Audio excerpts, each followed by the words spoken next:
Defining Duke, an Xbox podcast, is brought to you by, well, you. If you want to learn how to support the show, go to patreon.com/laststandmedia.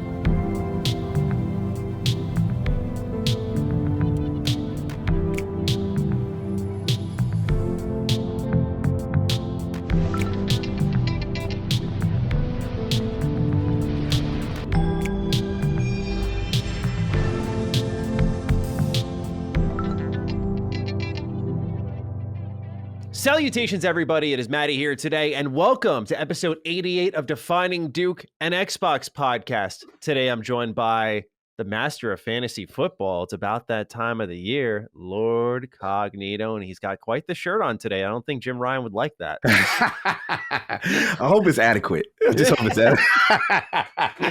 That's the buzzword of the day. Yeah, man, it's football season. This is that time of year, fantasy leagues and stuff I'm playing we'll talk about. And yeah, man, this is a big thing. Football has risen to baseball, the Mets are always going to be number one, but football has risen to my number one watch sports where I could watch other teams, you know what I'm saying, kind of thing. Because normally, what you got your favorite team, you kind of watch your sport, that's it. But yeah, man, a lot of news, a lot of stuff cooking, man. I'm coming in hot this episode, so you'll be educated by the Mr. Matty Plays. But what's going on with you, man? I'm doing quite well. I'm sporting my new Attack on Titan drive fit. Yes, sir. I'm getting back into the gym vibe, so I'm starting to activate my hero mode, is what I like to call it, like being your own hero. So I like to rep. Nice. So I'm excited about that. But anyway, ladies and gentlemen, if you did miss it, go to patreon.com/laststandmedia. You can get early access there for a lot of our episodes, but one of them went out for free immediately. That was episode 84 of Defining Duke Ultimate. It was about Halo Infinite 343. It's an almost 2-hour conversation with myself, Cog, Chris Raygun, and Ains from Seasoned Gaming. We all got together. We had probably one of the most balanced chats you could find online. We weren't like outraged. We represented, I think, all aspects of the conversation, went really in depth. If you're pretty tired of the talk, I'll say this is a refreshing one. That seems to be the verdict from the audience. But I did push to get this one out to free feeds immediately because when the news hit, it was the day after we had recorded, and we were like, well, we can't, this, like, that. It was trending on Twitter. Yeah. I saw it was 100,000 plus tweets. It was the talk of the town. I said, we got to get this thing out ASAP. So we did just that. Everyone was cool with it. We appreciate that, and we do hope you enjoy that episode. But it's available now. So to those of you who are free feed listeners, go get your double dose of Duke. But Cog, we got a lot to get into today, so let's just start ripping through it, shall we? All right. First thing, little tidbit here. Bethesda forced Arkane to call their game Prey. This came through Rafael Colantonio, who said in an interview that this was something they had to do when they were making the game Prey. They didn't pick this name, and he said it made him feel kind of gross about it. And it makes sense now because if you look at the original Prey versus Arkane's Prey, there's not a lot of similarities. The name never made sense. I don't know why they made them do this, but nonetheless, I found it fascinating. Yeah, that's interesting. I did not know that. Yeah. Wow. Yeah, I'd love to get the backstory on the reasoning. Yeah, that's the thing, right? He said it made me feel gross. Weren't a fan of it, but I'm wondering why Bethesda said we need to do Prey. Like, it wasn't that popular. The last entry in the series before that was, I think, a decade ago, around the time the 360 had come out. So I don't see the connection there really helping them with sales, but I could be wrong. All right, this one is a doozy. I wouldn't have put this one in the major news section like I typically do, but I wanted to cover it anyway. It's about NIS America, who is a division here in the West that brings a lot of JRPGs over. And they are in hot water right now. It's a very perplexing situation here that has to deal with the series I have been on a grind with, the Legends of Heroes, the Trail series. And while this may not be consequential to some of you, I do think it can lead into some Lord acquisition talk. So hear me out as we bring this all full circle. So just a little bit of background here is a lot of the fans of Trails are responsible for the series' success here in the West. That's through fan translations, things they would call injections, so on and so forth. Think of Bethesda's modding community, but the company truly leans on them for marketing, for awareness. It is that type of relationship. Gotcha. Okay. So NIS America recently issued a cease and desist to Zero Field, which is a team that's responsible for fan translations of Cold Steel 3, 4, Reverie, which is coming out next year, and the Kuro games, which are out now in Japan. And they were taking these Japanese games and translating them for fans to enjoy here in the West, because right now, as it stands, the West is behind 5 total Trails games. Oh, wow. So, yeah, they're very far behind. NIS is very slow at localizing these. And since the team at Falcom, who makes these games, is very small, about 66 developers, they can't hustle things out. So they rely on their partners to do so. The way they did these translations is fascinating. It's through Excel spreadsheets, and the dialogue would be built into the overlay. And so 4chan took it and modded it into the game to make it look like an English localization, which is what the community calls an English injection. And now, again, this goes back to NIS America issuing a cease and desist, pretty much forcing all of these spreadsheets to be taken down so people can't access these games. People cannot play these games. You can play them in Japanese, but you can't play them with some of the fan translations there. And the way I understand this is that Falcom, the developer of the Trail series, only does the PlayStation side of things. They actually don't have time for Switch and PC, which are some of their primary platforms. So they let a Japanese distribution company known as Cloud Leopard Entertainment handle all of that in Japan, Korea, and China. They handle distribution for PC and Switch. Meanwhile, NIS America handles the West. So they've got partners all over the globe, right? So obviously when something goes sour with their Western partner, it's pretty bad. Now with Kuro no Kaseki 2, that's I think Trails from the Dark 2, that's coming out this month in Japan. In October, it'll be localized for China and Korea. Meanwhile, here in the States, Reverie, the next game in the Trail series, is coming out next summer. So again, they're woefully behind. And not only that, but the version that they're releasing of a new Trails game this September in the West, Trails from Zero, which is one I played and talked about here on the show a lot. The PS4 version is vastly inferior. Won't have a text log. It's going to have PSP textures, no exaggeration. They're not up-resing them at all. And they're they took pre-orders, closed them down, and never communicated this. They responded to Gamatsu when asked about this, and they said that they were conveying this to consumers, but it's buried in a Steam blog post, and it never directly says the PS4 version will be inferior. And they charge the same price as the Switch and PC versions. So, long-winded way of saying NIS America is in hot water, whether it's Falcom's fault, which is starting to become a case here, where NIS went back to Falcom and said, hey, we need to make these versions equal. And it seems like Falcom, reportedly, according to insiders at NIS America, we're not willing to do this. Relationship's falling apart a bit, Cog. And I know Trails is very irrelevant to a lot of our audience, but I do feel like if I could throw a Japanese company out there that would benefit a lot from Game Pass, xCloud, exposure, and have a true Western partner that could help bring things over to the audience they specialize in, I was thinking, Xbox should really get involved here. I know it sounds crazy, and I know these games aren't popular, but I think of the Yakuza franchise a bit, which was obviously more popular, but I think with Game Pass, that partnership there, putting the whole series on the service, really exposed a lot of people to it. And I think that if Xbox were paying attention to this, they should get involved. Well, things are looking a little feeble, but I wanted to make sure I put some awareness on this. Of course, I'm a huge fan of the franchise, but I also wanted to toss out, it could be a little Lord acquisition talk, potentially. Hey, listen, I'm all about more JRPGs on the platform. So, and one thing Microsoft is known to do, come with their cape when you're having distress. When you're having issues. But yeah, that's a crazy situation. I didn't know anything about that. I didn't know about the whole localization efforts by this kind of subsidiary that's doing it fan service for the West. That's an unfortunate situation, especially if they've been leaning on that, especially community's been leaning on that. And usually what tends to happen, you tend to kind of embrace that community, and people are still buying the game. They're not getting it for free. You buy the actual Japanese version, you just use a fan translation. So it seems like based on what you're saying, it seems like an additive thing. So to be so aggressive and taking it down, that's very unfortunate. Kind of rubs me the wrong way. Look, I know corporations got to cooperate, but it almost is detracting from like that awareness, right? That's a help you bring more eyes on the game. So yeah, that's unfortunate. That's definitely unfortunate. It's something that the fans aren't pleased about at all. So I just want to make sure I put some awareness on it. Appreciate it. In other news, in an Xbox post, they said in reference to Game Pass to check back for updates on September 15th at the Tokyo Game Show. So it seems like we'll be getting some more games for Game Pass around then. Cog, are we feeling Soul Hackers 2 hours? Is it time for the prediction to come to fruition a couple months after launch here? A couple weeks, maybe, actually, I should say. Ooh, putting the pressure on. maybe, man. Maybe. I mean, I'm not sure. I mean, they're doing a lot right now with Game Pass and acquisitions. And I think something, I know we put it in the notes. We'll talk about it. I see something that you put in. So, all right, cool, we'll talk. But they are doing a lot right now. But yes, the answer is I would love it if it's going to happen. So. Indeed. I'm right there with you.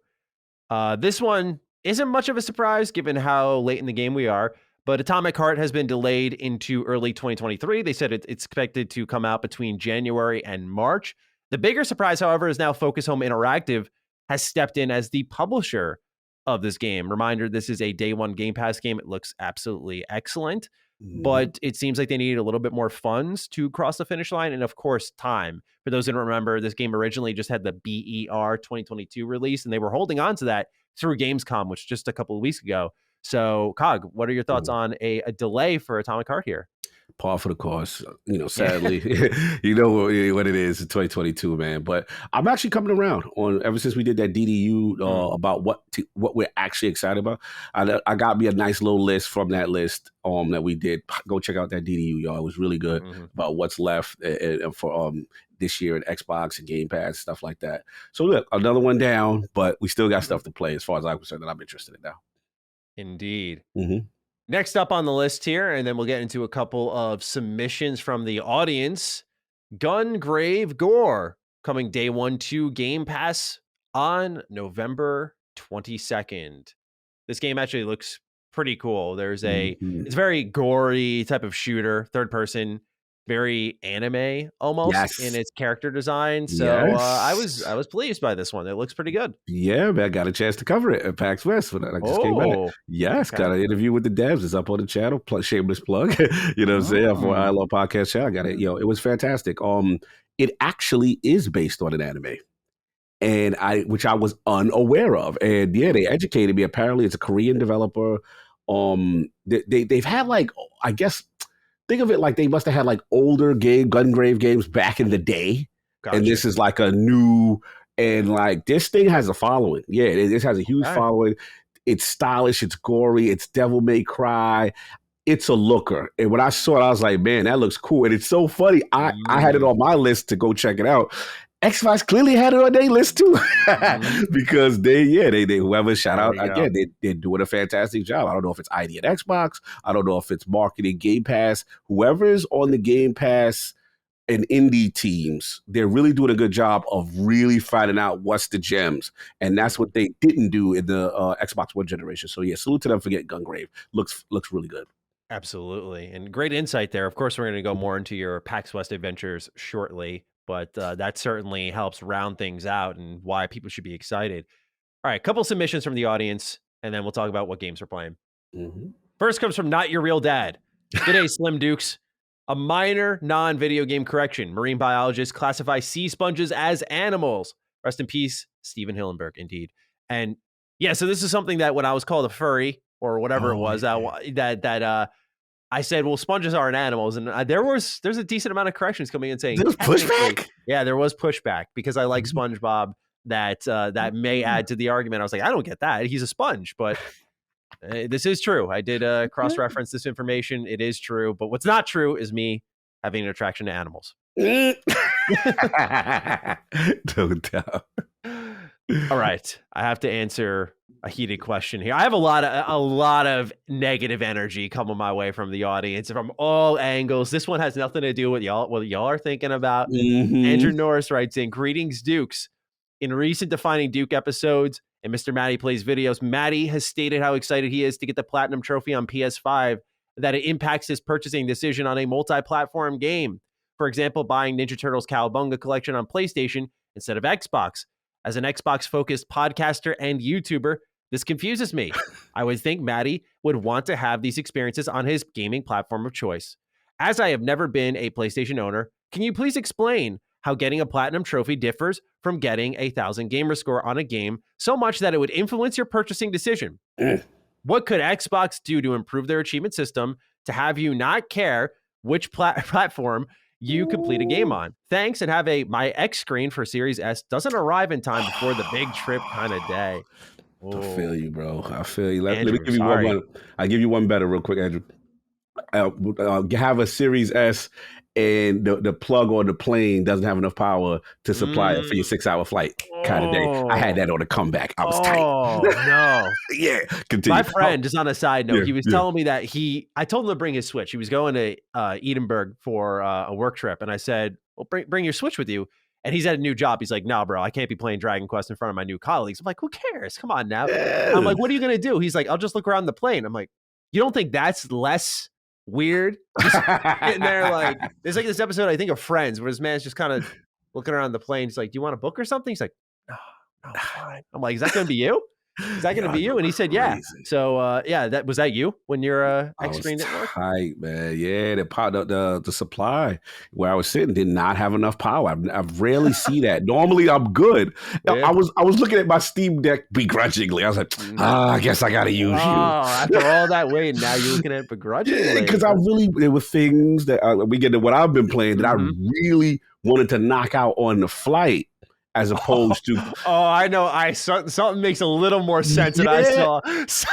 And I'm like, that's so funny. We're gonna get into it. Oh man, fate is cruel indeed. Yeah. All right. Well, Andrew, to answer your question here, and I think it's a fair one to ask, and it's something I get from time to time, but we haven't had this been asked to us since we had last answered it. So I did want to revisit it that what Xbox could do is add a platinum trophy equivalent. If they did that, that would just be enough for me. To me, the crown jewel is what I'm after. It feels like you're gradually working up a ladder, and once you complete that task, it's there. It's a mark of a game that you went all the way for. With Xbox, it's an accumulative score, which works for other people. And it did work for me, like in high school, early college. I was big on GamerScore, but I just fell off. And when I fell off was typically, I would say, during the PS4 gen, then I went back to PS3. I just love the trophy hunt. So part of it is a admittedly inherent bias, but I pick and choose constantly. There are certain games I get for Xbox. There are certain games I get for PlayStation. And in the terms of Ninja Turtles, it's funny you cite that one, because in the video I mentioned that my friend had said, he only has PlayStation 5, and he was like, get it on there so we can play co-op.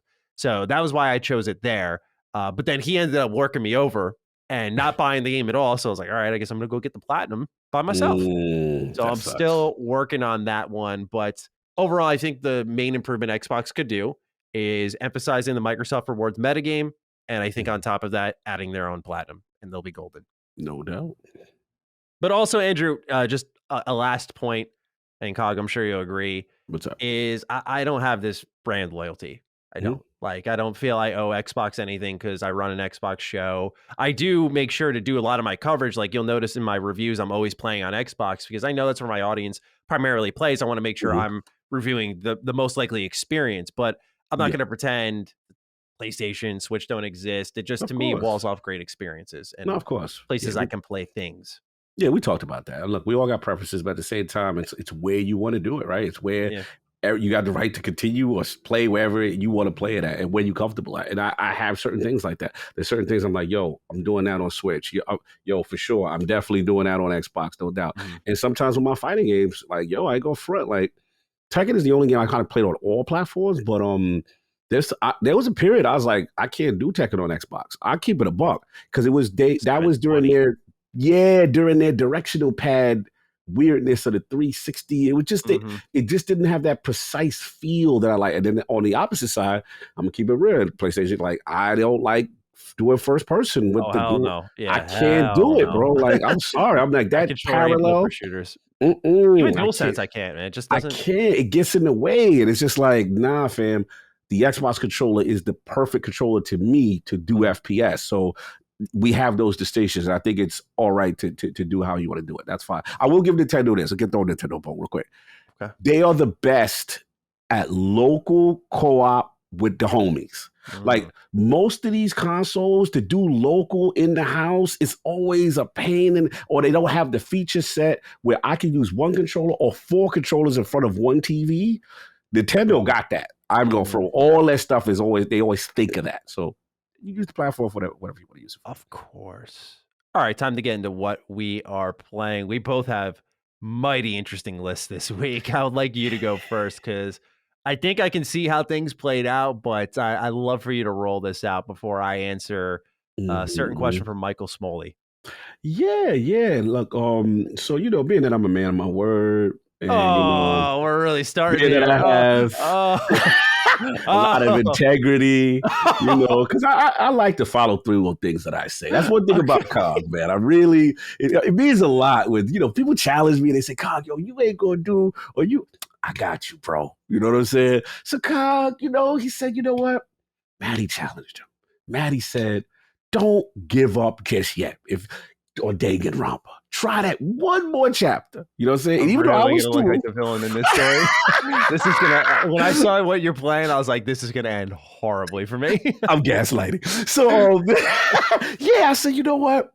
Let me get back in there. So sadly, on my flight back from PAX West, that damn outlet did me dirty because I wanted you out of my life then. But I had to wait until I got home. So I got home. Like, all right, let's fire it up to chapter 2. All right, cool. See what's going on. Once again, the pontificating and all right, and spend time. You have free time in the class and go talk. That's the best part. You know what? I don't mind it.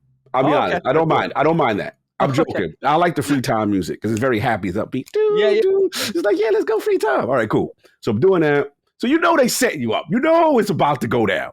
So something goes down. What I'm not going to spoil. And I was like, okay. You got to the next murder. Okay. So I did the whole thing, bro. So you did all chapter 2? I did the whole chapter 2, bro. I'm a man of integrity. Son of a bitch. You see the theme? Ooh. So not what I expected here. Exactly. I knew you did. So I did the joint. And okay, first off, the way they set up the next situation was really cool. Like, didn't see it coming. Your man with the glasses is something else, boy.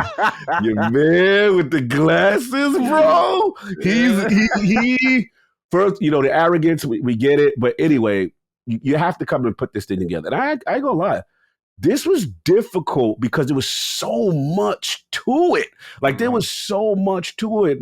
There was a gender situation. There was a whole bunch of situations that lead you to cold trails. And you had to pay attention to the details of this particular case specifically. And then, of course, what's my man? What's the evil bear name? I always forget his name. The one you're talking about with the glasses? No, the evil bear, the bear. Monokuma. So Monokuma out here raising the stakes crazy because he wants to see it. So anyway, long story short, I thought this one was good. I actually still like the first one, the first case, but this one was way complex and you really had to think. So they did a good job with that. But did it improve? Because I remember the first chapter you said was like too easy. You kind of knew and you were just trying to get through this one. I'm gonna be honest. I didn't know. I thought I knew, but I didn't know. So they did a nice misdirect at the end. Okay. The only thing is, there becomes a point in Danganronpa where you start to know now. Okay, this is it. And here comes Danganronpa getting in the way again. So you start, and it's like, all right, you're doing a thing, and then it's like, we're going to introduce more mechanics to the things you hate during the trial. So now you're going to hold down the right bumper focus. You're going to get out. You're going to eliminate these potential clue words. All right, cool. Then it's like, it's a speed game. Then it's this other dance type game. Then they keep, now the opponent can do this to you. It just becomes so cumbersome. And I'm like, fam, I just want to solve the case. And they just keep adding. I've never seen a game do this, where they're just adding new mechanics during the thing. And it's annoying because when your main character explains the reasoning, like, no, this is why, you're wrong, this, that, and the third. He actually does a good job of explaining why. It's really well done on some Perry Mason court case. Like, this is real official court casing. I give you that. I see why you like it better. It's better. It's just Danganronpa got to chill with the mechanics preventing you from getting into the fun because it's so well done. And I'm like, bro, don't make me have a fail mechanic and waste all my logical conclusions. Got you. You see what I'm saying? That's what gets me. And it's like, don't do that to the player. That's very disrespectful to the player who logically put it together. Especially the last part I'll say, which I love about Danganronpa, is the storyboards. There's a reenactment crime scene section where you got to really do the order, the sequence of events, what you think happened. And you got to match these pictures in these placements, and it got to be right. Otherwise, when your character reenacted, it go wrong and it can mess up. So that's what I got to say there. I did it. I am done with Danganronpa. I am done. Bro, it's just too much in the way of it. Yeah, I wish there was a way. Yeah, I wish there was a way that they had a court case mode.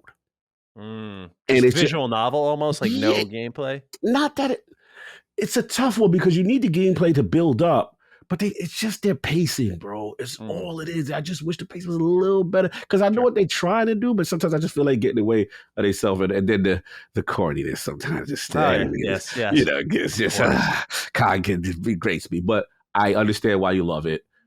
I'm still glad I played it. I'm still glad I played it, and it's not a terrible game at all. It's just something I can't commit to long term. But I did what I was supposed to do. But anyway, moving on. So the other one was look, like I said, it's fantasy football, and look, people don't realize I was a hardcore Madden guy back in the day. I used to guys do the tournaments, the custom teams. I used to do all that stuff. And then I fell out of it because of the redundancy of Madden every year, that the changes were minimal, they'll take features away. They got me this year. And the only reason why they got me this year, first I tried the trial. You know, it's up right now on Xbox. If you're an Xbox Game Pass member, you could jump in. They got me because it's Madden on the box. And it's his anniversary of his passing. I'm not going to front, Maddie. They do a phenomenal tribute to this man throughout the game, through the 8-bit, through the 16-bit era games. You when you play the game from the beginning, there's like a virtual representation of himself when he first started coaching versus it's basically his favorite players. He puts like a all Madden team. You start the game as a tutorial. Right. And it's really well done. The graphical, like it looked like Madden in the 70s on the style line. They got the Maddenisms. Boom. It just stuff I grew up with that made me fall in love with the franchise. And EA did that. I can't front. They did a fantastic tribute. And look, it's football season. My Niners are good. Also, I tell people, look, if you don't want to spend the money, do the trial on Xbox, right? 10 hours. Rock out for as much as you like. If you don't want to buy, boom, you're good. And remember, even if you can always wait. The EA always puts this joint at the end of the season in Game Pass. They capitalize on my thirst and my fandomness. So that was that. So real quick with Madden, is it as broken as what I've seen online? Now the place, there's some Maddenism stuff that I've seen that I was like, come on, Madden. Not like this. Okay. Yeah, there's some stuff I've seen. I will say, fidelity-wise, from a technical standpoint, the game is beautiful. There's a 120 hertz mode, I believe, on performance, and then there's a 4K 60 on quality. The game looks absolutely phenomenal. But yeah, there are some issues, and then I will give them credit though. I saw some really cool AI things in past Maddens. Like I'm a big on cornerback play. I hate when cornerbacks don't guard wide receivers correctly, especially the quality ones. Not in this game. You try throwing on Deion Sanders' side if you like. You watch what happened. But I thought overall it's solid, but the incremental stuff. I think Madden at this stage of my life is going to be a game that I come to every 2 to 3 years, as opposed to the annual every year that Madden comes out. I get it, but I thought it was solid and a fantastic tribute. And the last thing I'm playing, I might be back in Tekken, man, full time. Okay, full time. Yeah, oh man, hired. I'm retired. I'm one of those guys. I'm like the old Jordan. I get on the court every once in a while, shoot a couple shots, then walk off. But nah, man. Ever since the Steam Deck came out, I've been playing Tekken like crazy, and then they have a latest update. I've been sharpening up my skills. I gotta hit up my dojo dog. Shout out to Kai Batsu. I think I'm ready to get back in the mix just a little bit. You know what I'm saying? At least locally with the homies and sharpen my skills up. It's again, it's the fighting game that's extremely competitive. Right now my guy has punch counters. Shout out to Harangue. I got a flamingo flow that I'm working on. I'm working on some setups, and I'm feeling good. Yeah, I'm feeling. I feel like I need to fight somebody. That's how when you in the dojo. I'm like, I'm you're nice. ready to go online play it. Like I'm ready. I'm like, I wanted to sharpen up to see where I was at, and now I'm feeling good. But I'm probably gonna get humbled very quick because I've been out the game. But I think I'm ready to test some skills. So anybody probably play a little Tekken or whatever, holler at me. I think I'm ready to get back in the mix. The open challenge out. Yeah, I'm in the dojo. I'm rolling around with the young boys. I want to see where my skills is at if I'm ready to make a return. But the competitive juices are there again. So I love it.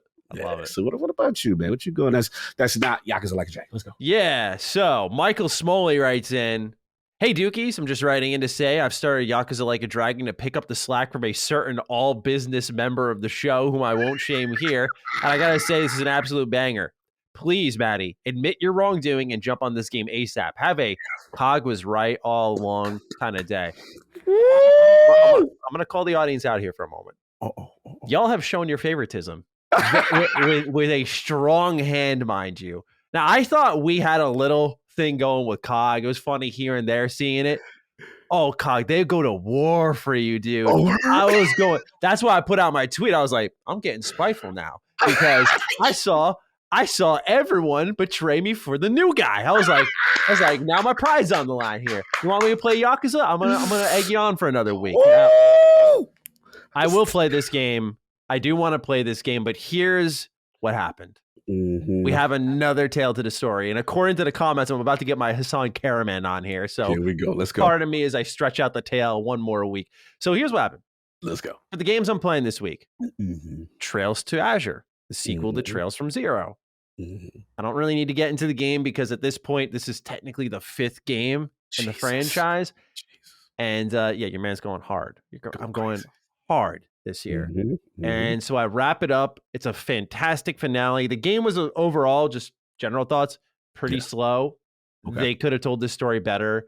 I really do feel like once I hit the 30-hour mark was when things actually picked up. Damn. Yeah, I know, right? And that's pushing it for me. Like I have a 10-hour threshold for JRPGs. I've always had that throughout my whole life. I will give you 10 hours to find your place. But since I'm already deep in this series, now I'm so deep. I'm like, all right, let me just work my way through this. And I can't sit here and defend how they told this story. I just feel whatever pacing problems are there are bad. And by the end, when they tie it all together, it's like, that was great. It's a strong final 25 hours. So to me, it's like half the game was, this is okay. And the other half was like, this is good. But the good just couldn't make up for the bad. I got you. So I finish it up, right? So that would mean this year I've played Trails in the Sky 1, 2, 3, Trails from Zero, now Azure. Jesus. So we got 5. I also already played back in 2020, Trails of Cold Steel 1, Trails of Cold Steel 2. And where everything starts to connect, Cog, and really intertwine is Trails of Cold Steel 3. 7 JRPGs later, I was there in my moment after Azure. I was like, that's great. But I've worked so hard for this moment. I always say as a joke in my friend group, I say Cold Steel 3 is the most anticipated game that's already been out for a while. Okay, I see what you're doing. And so I was there. I was in a call with my friend if you think I'm a Trails fan, this guy's a diehard. So I'm in a call with him on Discord. I'm like, Matt, I just want to see you do the prologue. That's what he said. I just want to see you do the prologue. It's a 2-hour prologue. I had time. I was like, all right, I've waited long enough. I at least have earned this moment here because my plan was after this to play Yakuza. Yeah. So I'm actually, because like there are even spoilers on the box art. So now I'm able to pick it up, look at it, flip over the back, read the manual, look at everyone there. I'm like, oh, that person's there. This person's there. How'd they get here at Arabonia? I'm like flipping through it, having a moment, man. The hard work is paid off. So I go, all right, I'll play this prologue. Slide the disc in, it installs. This has been one of the most rewarding experiences in gaming. Not my whole life, but in gaming, this has been so worthwhile. The amount of references, callbacks, interweaving of storylines in the first couple hours is just phenomenal. It's insane because like out of all the series that exist, Sky, Crossbell, and Cold Steel, a lot of people consider Cold Steel the weakest. But now to me, it's been strengthened because it's just pulling in everything. And there are these references that I'm sitting there, and I have friends who have played Cold Steel 3 and 4. They're like, I liked it. It was great. It's fine. You don't need to play the other ones. There's so many. Every other line in this game is a reference to something that's already happened. And the game is written in a way that's not accessible. It's like they expect you to know this thing. They expect you to play these things. And I'm sitting there going, I respect the ballsiness here to not make an accessible game. Like it's accessible in terms of its gameplay. You can die and hit the retry button and weaken enemies. It's turn-based. So it's accessible in the literal term. But when it comes to the story, I guess you could play Cold Steel 1, 2, 3, and 4 and then go back, which I've had friends do that. But to go in the order that it should have been in has been incredible. I actually am like all in now. I'm like, holy shit, man, how am I going to stop? That's the thing. So I played a couple more hours last night. I'm like 5 hours into the game and I'm thinking, dude, I'm like enjoying myself, but I got this community just tugging at my fucking heels right now, just burning me alive. Just for a little Yakuza. And I'm like, man, do you know who you guys are talking to? You're talking to the 5-time JRPG King of the Year. Okay, so I've played so many this year. I've replayed Final Fantasy 12. Trust in Maddie that I will play all of my Cold Steel games and I will play Yakuza this year. You can bet on that because that will happen. But the pressure's on COG where some people said I shouldn't do it. I'm meandering with the idea of doubling up. I'm feeling it. Feeling like I could do a little back and forth. Back and play forth. A couple hours of games a night. Okay, One night Yakuza, give it a break. One night Trails, give it a break. Back and forth we go. Listen, man, communities, they're not happy with you right now. Look, I mean, if it was up to me, I'm a Destiny guy. Listen, let me tell you how bad my community is, right? Oh, okay. Bro, so let me explain to you, right? Things that I do for you and this channel, right? So there are times where they like, bro, the King's Fall raid, this is what you waited for. You organized this. Where you at? And I'm like, nah, I got to do this homework because I don't want to hear this man mouth. You know what I'm saying? Or I'll be like, nah, there's stuff I want to prep for. You know what I'm saying? That I want to talk about. I feel we've had this conversation where it's like, I feel you can't be doing these shows. You ain't playing these games. You know what I'm saying? So as much as my first love is Destiny, and Destiny has great content out right now, like amazing that I want to live in. I want to just dive in. I don't want to even deal with anything else. I'm like, nah, for Defining Duke, I got to do what's right. So all I ask you is sometimes you're going to have to make them tough sacrifices, bro. Sometimes instead of what you love, what your heart is telling you what you want to do first. You're telling me to ignore it. Listen to me, man. Get it out the way because I'm free now. Now I'm like, yes, I got the whole week. The difference is I'll beat Yakuza. That's the difference. Oh, you will see. I will. We'll see. We'll see. I don't play JRPGs. I finish them. Oh no, respect that. Respectfully, I feel that respectfully. And my thing is, I'm just my motto is if I don't feel something, I just can't. You know what I'm saying? You know what I'm saying? And that's just what Once it was. I have less free time. Yeah, that's all it is. So just do what you got to do, and then from there we'll be done. I just want you to play. I just want to know, get a couple chapters in, and then see where you at. But I get the whole trail. Like if you're playing all those games at one time, I get that, and you're in that zone. I get that. I understand where you're at with it. But it's dangerous, man. Because these games, they're long, but they fly by. The fact that I beat Azure in like a week and a half, like mind you, run 2 YouTube channels, this show. I'm making a video game. Like there's so much shit on my plate. I just this game, I find time for it. It's weird because usually these games, like when I played Xenoblade Chronicles 3, which took me about 70 to beat, that was over the course of a month. And I've beat Trails, which is just 10-ish hours less in a much shorter time. So it's something with the way the game grabs you and gets to do it. I get it. Really? No, trust me. Listen, like I said, this week it's on. I got so much to get into what I love. And it is other games right now that I'll talk about later that I'm just like, man, it's on. And I can't wait. There's a couple games we got on the docket that we're going to talk about. Mm-hmm. Right on. Mm-hmm.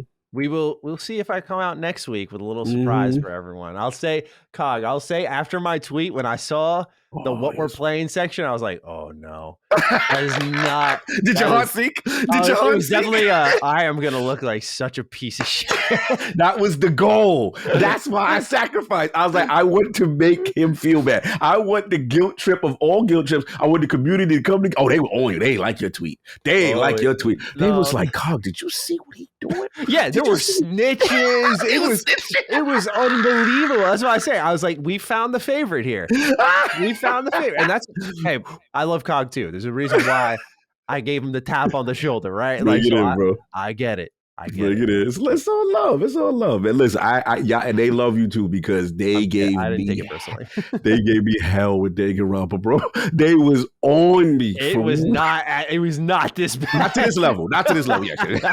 No, I definitely helped instigate this one. It was so funny watching the patron comments rolling. I was like, oh my god, it's like every other one. This is crazy. It was that bad. It was that crazy. It was pretty intense. Like it was every ending of like a write-in. We'll see it throughout the show. Yes, I love some community. Let's go. I love y'all. It's all fun, brother. It's all fun. Of course. Let's talk with the audience a little bit more here. We talked about this in DDU, but I just wanted to make sure for those who maybe don't have time, we wrap in a little conversation here. Because again, it was a 2-hour plus chat. We're not going to do that here. Miguel Hernandez writes in, hello, Duke boys. With the recent Halo Infinite development update, do you think the game is officially in crisis mode? It's been almost an entire year since multiplayer released, and I still feel like I'm playing an early access game. Thank you. Keep up the good work. Again, I don't think we can do the proper service here to the 2-hour conversation, but I'd just love to address it in our main show because we're growing and people are only listening to that in some cases. Not everyone's a patron. So I want to make sure we at least dip our toes into this.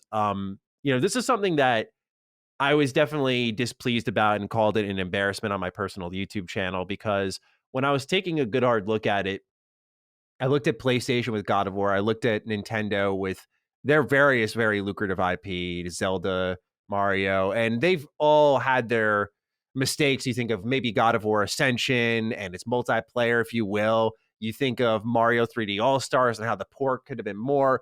I'm not saying that there haven't been slip-ups, but to the degree of what Xbox is doing with a franchise that defined their box for 3 generations, really, to me, it has me flabbergasted. I'm very, very shocked that they've let it spiral this much because when you take a good hard look at it, we're talking about 4 major releases worth of caveats within the reveal. The caveats within the game releases. Like it's good, but say Halo 4. I think the campaign's good, but that multiplayer died. Halo 5, multiplayer is good, but it's a sweat fest in that story though. Halo Infinite speaks for itself currently, and then Halo Wars 2 was co-developed, so you can't give 343 all the props. It's just, again, it's caveats everywhere. Yeah, good point. And I feel like eventually what this situation is begging for is Xbox to make an example out of this of, hey, this is a business too. We're all about passion. We're all about heart, but you can't fall out of line this badly. And I think they've given them a long enough rope where they can tug it a little bit at this point and fire some warning shots. At the same time, we're seeing separate moves with Joe Staten perhaps sliding into more of a position of power. There's a lot of encouragement of the roadmap internally and in turn externally because some Halo YouTubers I've seen are pretty big on what's to come. Forge does look great. Yeah. But the sad part is for a game that started off so strong, it's become a story of this, we have to wait to get good. And when the core is good, I more so mean the content rollout, the delivery, not missing dates, the lack of incompetence, and kind of ditching this speak of not being a AAA exclusive, right? The way they said we need more resources, we had to cut campaign co-op on local, even though fans got it working. I saw after our DDU, I looked at the footage and I saw it working. It looks fine. I was like, obviously that's not the final version, but that's not a good look. So when you're talking like lack of resources for your big current flagship IP, I just can't fathom when you have Microsoft that you're backing why this is the case. And that tailors into what's going on here with their other first party studios. To me, it's a sign of to your future partners, your current partners, where's the confidence you have in us if you're going to do this to Halo, if you're not going to potentially give them the money. This happened mostly due to contract work where they lost a lot of positions in the studio because they were just hiring people on for a year max. So they couldn't keep them on to finish certain jobs. That's not good. It's just that the level of management, again, the funding, it just is all highly questionable for a game that Microsoft should have put everything into to over deliver, by the way, to over deliver. This game should have been held. You and I said that. And so I found this extremely displeasing. But again, more on DDU, Cog. The stage is yours on anything else you want to add in. Yeah, I highly recommend everyone watch the DDU we had with Chris Raygun and Ainsley from Season Game, and we really attacked this thing from so many angles. The brief synopsis is pretty much, I'm in agreement with the majority of what you said. It's unacceptable. It's unacceptable. It's a disappointment. This is a flagship title. The list goes on. The thing that I look at it right now, objectively, the blame can actually look 343. I told you the resume. It's just not good. It's just not. I'm not going to dance around it. I've just got to. What's my motto? I'm not telling what you want to hear, what you need to hear.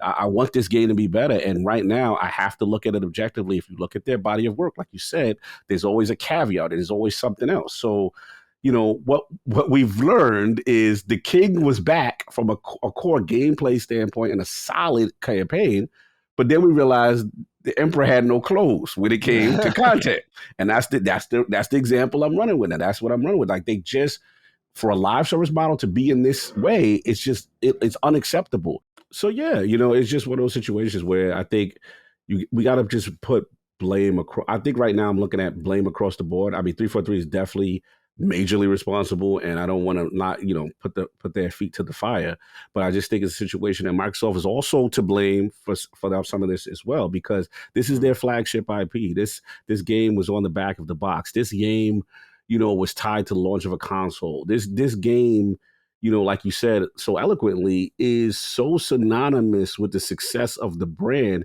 that I can't envision another platform holder treating their flagship in this manner. So I don't know why the resources aren't allocated the way they should. Or is it another thing, which I didn't get a chance to talk on DDU, was return on investment. And I'm curious about, because of how it's either not performed or was ill received during the Craig Face era, right? And because they were forced to delay, did they look at that and say, look, maybe internally, y'all not getting, like, this got to come out. And we, how like your dad could be like, I'm tired of y'all. And you're not getting no more allowance now. Like, so I want to be fair, right? Because I forgot to mention this, in that, there's a lot of money spent marketing. There's a lot of investment that Microsoft expected. Remember the whole Halo 20th anniversary, and then think about this, man, and we get a chance to talk about as well. I look at, even though it gets clowned sometimes, the Paramount series Halo show, right?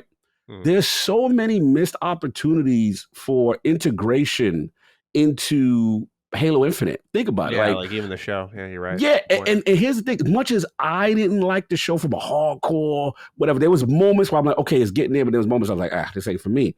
But it did well. They got a second season. It drew people who didn't care about Halo to Halo. And now you're not even integrating that into pushing them towards the game, right? Yeah, I mean, you even look at Cyberpunk. We're going to talk about it later, right? Edge Runner update. It makes sense. Sells itself. It was a perfect marriage, and I can't wait. I'm excited for us to talk about that topic because I was there. I got stuff to say, and yeah, man. It's look, this thing is a missed opportunity. To your overall point with the overall thing, I'm on the opposite side where I'm not worried at the overall picture because of 343. I think 343 is a very highlighted example that deserves the scrutiny it gets. I'm not sugarcoating that. No excuses. But I do think the rest of them are fine. The only questions I think we did mention, somebody, okay, initiative, you want to see what's going on. Where I differ with initiative is I look at Daryl Gallagher and I look at that track record and I go, look at this man's resume. I'm going to defer to him to get that. And with Halo, my final point, I know the big talk, should they stay, should they go, who brings them in? I get it. My last hope and what I'm riding for is Joseph Staten. and give the State and Era a shot. give the State and Era a shot, because at the end of the day, this is core Bungie, Halo 1 through 3, Reach, and then he's got the right people, it seems, that he's bringing in that are doing the structural changes to help them deliver content faster. The only thing that sucks is by the time it's actually ready, is anyone gonna care? Indeed. And that's that thing that we lament. Me and you always have been on the side of, maybe we should have delayed it again, because if this was a complete product, man, this thing would have really killed it. You know what I mean? So that's where absolutely. I'm at. So with that, please check out DDU again. It'll be the last time to remind you. It's there waiting for you on free feeds. So thank you for allowing us to do that, and please check it out. Sure. All right. Number 2, this one's for you, Cog. It comes from Not Skywalker. Dear Dukes, just saw Cog representing the Iron Lords at PAX, getting all his developer scoops on the show floor. What was his game of the show? Is it Planet of Lana? Just as gorgeous as I think is it going to be? Now, more broadly speaking, what do y'all both think about Xbox generally making themselves more available at conferences this summer, from Game Fest, Tokyo Game Show, Gamescom, and so on? It seems they're the only platform holder really participating in the big conferences in any big way. Here's hoping Maddie gets avowed at the Game Awards. Cheers, and have a Maddie would love Nancy-chan, Omelet, and Robson if he just took the time to get to know them kind of day. Are these characters from Yakuza? Oh, son of a bitch. I saw that one. I was like, maybe it is, but I digress. Cog. Let's hear some thoughts about your experience over at Tokyo Game Show. I wish. PAX West, and what you like there. Yeah, PAX West is phenomenal. It's my first one. I've always done East. East, real quickly, I feel it's a bigger convention. West, you know what West is? West, you ever been to the Manhattan Mall in downtown city, like New York, 34th Street? I haven't. No. All right, so pretty much it's like the executive bougie. It's like vertical. It's like 5 or 6 level. Like, it's a thing. Like, I like it. It's a different vibe, but it doesn't take away from the developers that showcase the games. It's the same energy as PAX East there. But yeah, I saw some gems, man. It was fantastic. I will say, if you want to put my gun to my head right now, walk away and say, Cog, what was the game of the show? I'm still going to go with the indies, even though Lies of P was there. You know, it was a couple of games. The Lies of P was there. I had to pass on the dev interview because there was no dev. They came with like AMD, and AMD was just, those are the CPU. So it's like, I'm not going to get what I want out of that. You know what I'm saying? So I know people are like, yo, you turned down the Lies of P, but I really want to speak to the creator, right? I want to speak to, I don't want to speak to a guy that like, it's running on 4 cores. Like, I don't. Get out of here, you dork. Yeah, like, I love you, but that's not what I'm here for. So I will say the game that I was already excited, but I'm now even more excited, is that last case of Benedict Fox. Man, that game impressed me. I you know what it was? I knew I was gonna like it. I know we had our eyes on it, but bro, it actually has a great little combat system. Interesting. I didn't see coming. Like, the weapons, then they had like the shielding thing you could use to deflect and parry. They had the climb. It kind of had a little Ori vibes on certain things, and then it had some puzzle vibes. It really impressed me. Like, I didn't think the core gameplay. I thought it didn't even have that component, to be honest. I thought it was more just walk around, storytell. No. We fighting, we mixing it up, we get abilities, we do things. So I'm like, yo, the Xbox got one with that, with the Game Pass thing on that. Gungrave, Grove, we talk about. We talked about that. Oh, 1 for you, 2 for you. Demon School.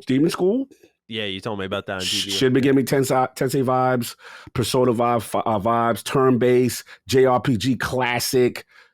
Keep an eye out on another one for you, and this one I'm really in. It's called Mato Anomalies, and it was kind of like this detective, futuristic Blade Runner JRPG. Persona energy. I think the people who did like some of the audio stuff for Persona did this game as well. That one had me impressed. Of course, Planet of Lana. Planet of Lana looked beautiful. It kind of reminds me of From My Inside and my thing. But it very like this little companion that you have with the little girl is so cool, and it's like having a pet, and you got to work together like a team. And this little thing does things for you. It's cute. It's adorable. Planet Alana. I see why Xbox did their thing. And two more shots out. No Place for Bravery. 2D, that visceral look.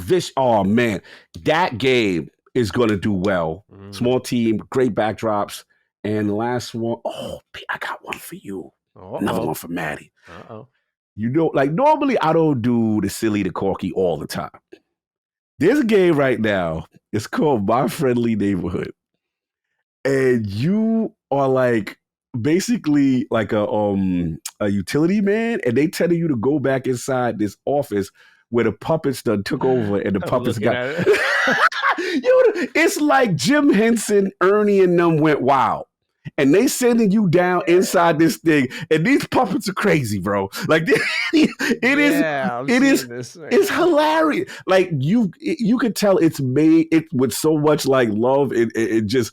They're not taking themselves serious. Like if it got a little bit of higher life energy, but not to that level. But these puppets are wild, man. You got that game did well. Yeah, check that out. And Sesame Street, but survival horror. Yeah, it's Sesame Street went wrong. So something went bad on Sesame Street, and you got to go check it out. Holy shit! It's funny. It is absolutely hilarious. So yeah, they did a good job of selling me on that. Final shout out, I gotta say, Mortuary Assistant, and I'm not a horror guy, but that game creeped me the hell out. That to me, that was kind of like it had a little bit of. I don't want to scare you off. It had a little bit of the medium energy, but better in the sense that, yeah, like it's making you, it's making you uncomfortable, bro. Like this guy literally. Like you could tell, like he told me that when he's developed this game, that true morticians are like, yo, that was very accurate how you did the embalming there. Like, bro, you got to get in the vein and pump the thing. So at first I thought this was like some educational game. Oh, no. We got the demon horrors thing going on, and it opened up. So yeah, PAX West, the indie scene, full for. There's more games I could shout out that were phenomenal. Again, shameless plug. Please go to the channel, go to Iron Lord Podcast. Check out, I got a PAX West playlist. You can check out all the stuff that I cover is there. Sure. Those are the ones off memory. There was still more, but those are like the standouts. But game on the show, gun in my head, Benedict. I got to get Benedict right now. Nice. That's very encouraging to hear. Second part of the question from Not Skywalker was about Xbox being the major presence here at a lot of these showcases. And I'm for it. I like to see that. I feel when we went to PAX East this year and you saw there really wasn't a major player there, I don't know. It just felt kind of lifeless. Yeah, I don't want to disrespect the indies, but I feel like you need that balance because I think when you have the major players, it makes those nuggets, those discoveries, all the more surprising. It's a lot of fanfare. Because the thing that's great about PAX that a lot of people forget is the scuttlebutt on the show floor. You see this game, you hear this game, you catch the reaction of someone, you turn your head and you see a game that that looks awesome that you didn't know about. I feel like that balance needs to be there. So I'm all about Xbox having a presence at these shows, and I hope they continue to do so. Yeah, final point I'll say is that you're absolutely right. And I think, again, we talked about the missteps of your competition.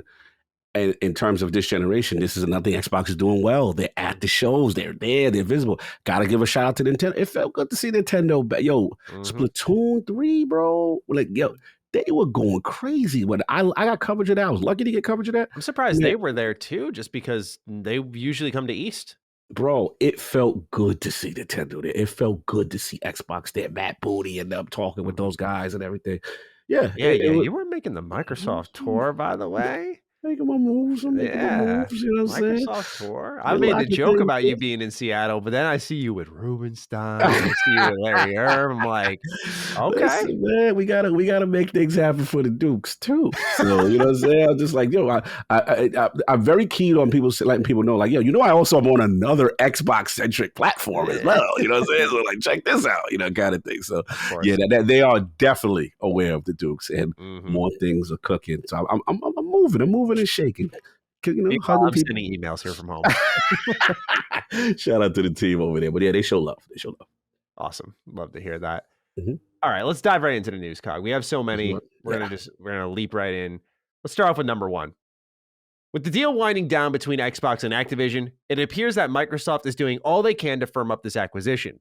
Phil Spencer has submitted yet another letter to regulators on how this partnership will improve gaming. A lot of it is stuff that you've heard in the past referencing their desire to avoid exclusivity with the likes of Call of Duty. However, some new nuggets of information have been unearthed through this letter, allowing us to glean a bit deeper into Microsoft's plans for the publishers. For starters, Game Pass will play a major factor, as Phil writes, quote, "We intend to make Activision Blizzard's much-loved library of games, including Overwatch, Diablo, or as Jez Corden would say, Diablo, and Call of Duty available in Game Pass." I can't read that name the same anymore. Anyway, Yeah, you did that golden. That was good. That was good, Jez. And to grow those gaming communities.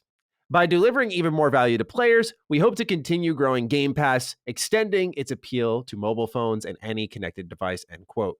Next, it looks as if the mobile games initiative we discussed in our last episode of Defining Duke will go beyond the lucrative Candy Crush. Quote, "Bringing more games to mobile platforms, however, requires new capabilities. The expertise that these teams at Activision Blizzard bring in developing games for mobile platforms will help us understand how to create games that engage players around the world. In addition, we hope that players will be eager to play traditional console games from Activision Blizzard on other platforms via our cloud game streaming technology. This promises to open up mobile gaming, creating new distribution opportunities for game developers outside of mobile app stores, while delivering compelling and immersive experiences for players by using the power of the cloud. And we can extend the joy of playing to devices that people already own, including smart TVs and laptops." See, really painting the picture.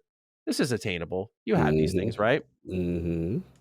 And Phil concludes his letter with a sly, not so aggressive pointing of the finger at the likes of Tencent and PlayStation. Quote, "We will continue to engage with regulators with a spirit of transparency and openness as they review this acquisition.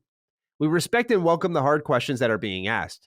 The game industry today is robust and dynamic. Industry leaders, including Tencent and Sony, continue to expand their deep and extensive libraries of games as well as other entertainment brands and franchises, which are enjoyed by players everywhere. We believe that a thorough review will show that the combination of Microsoft and Activision Blizzard will benefit the industry and players," end quote. Here's where it gets spicy. Afterwards, The Verge reached out in regards to Call of Duty exclusivity for any further clarification, where they were met with a most surprising revelation.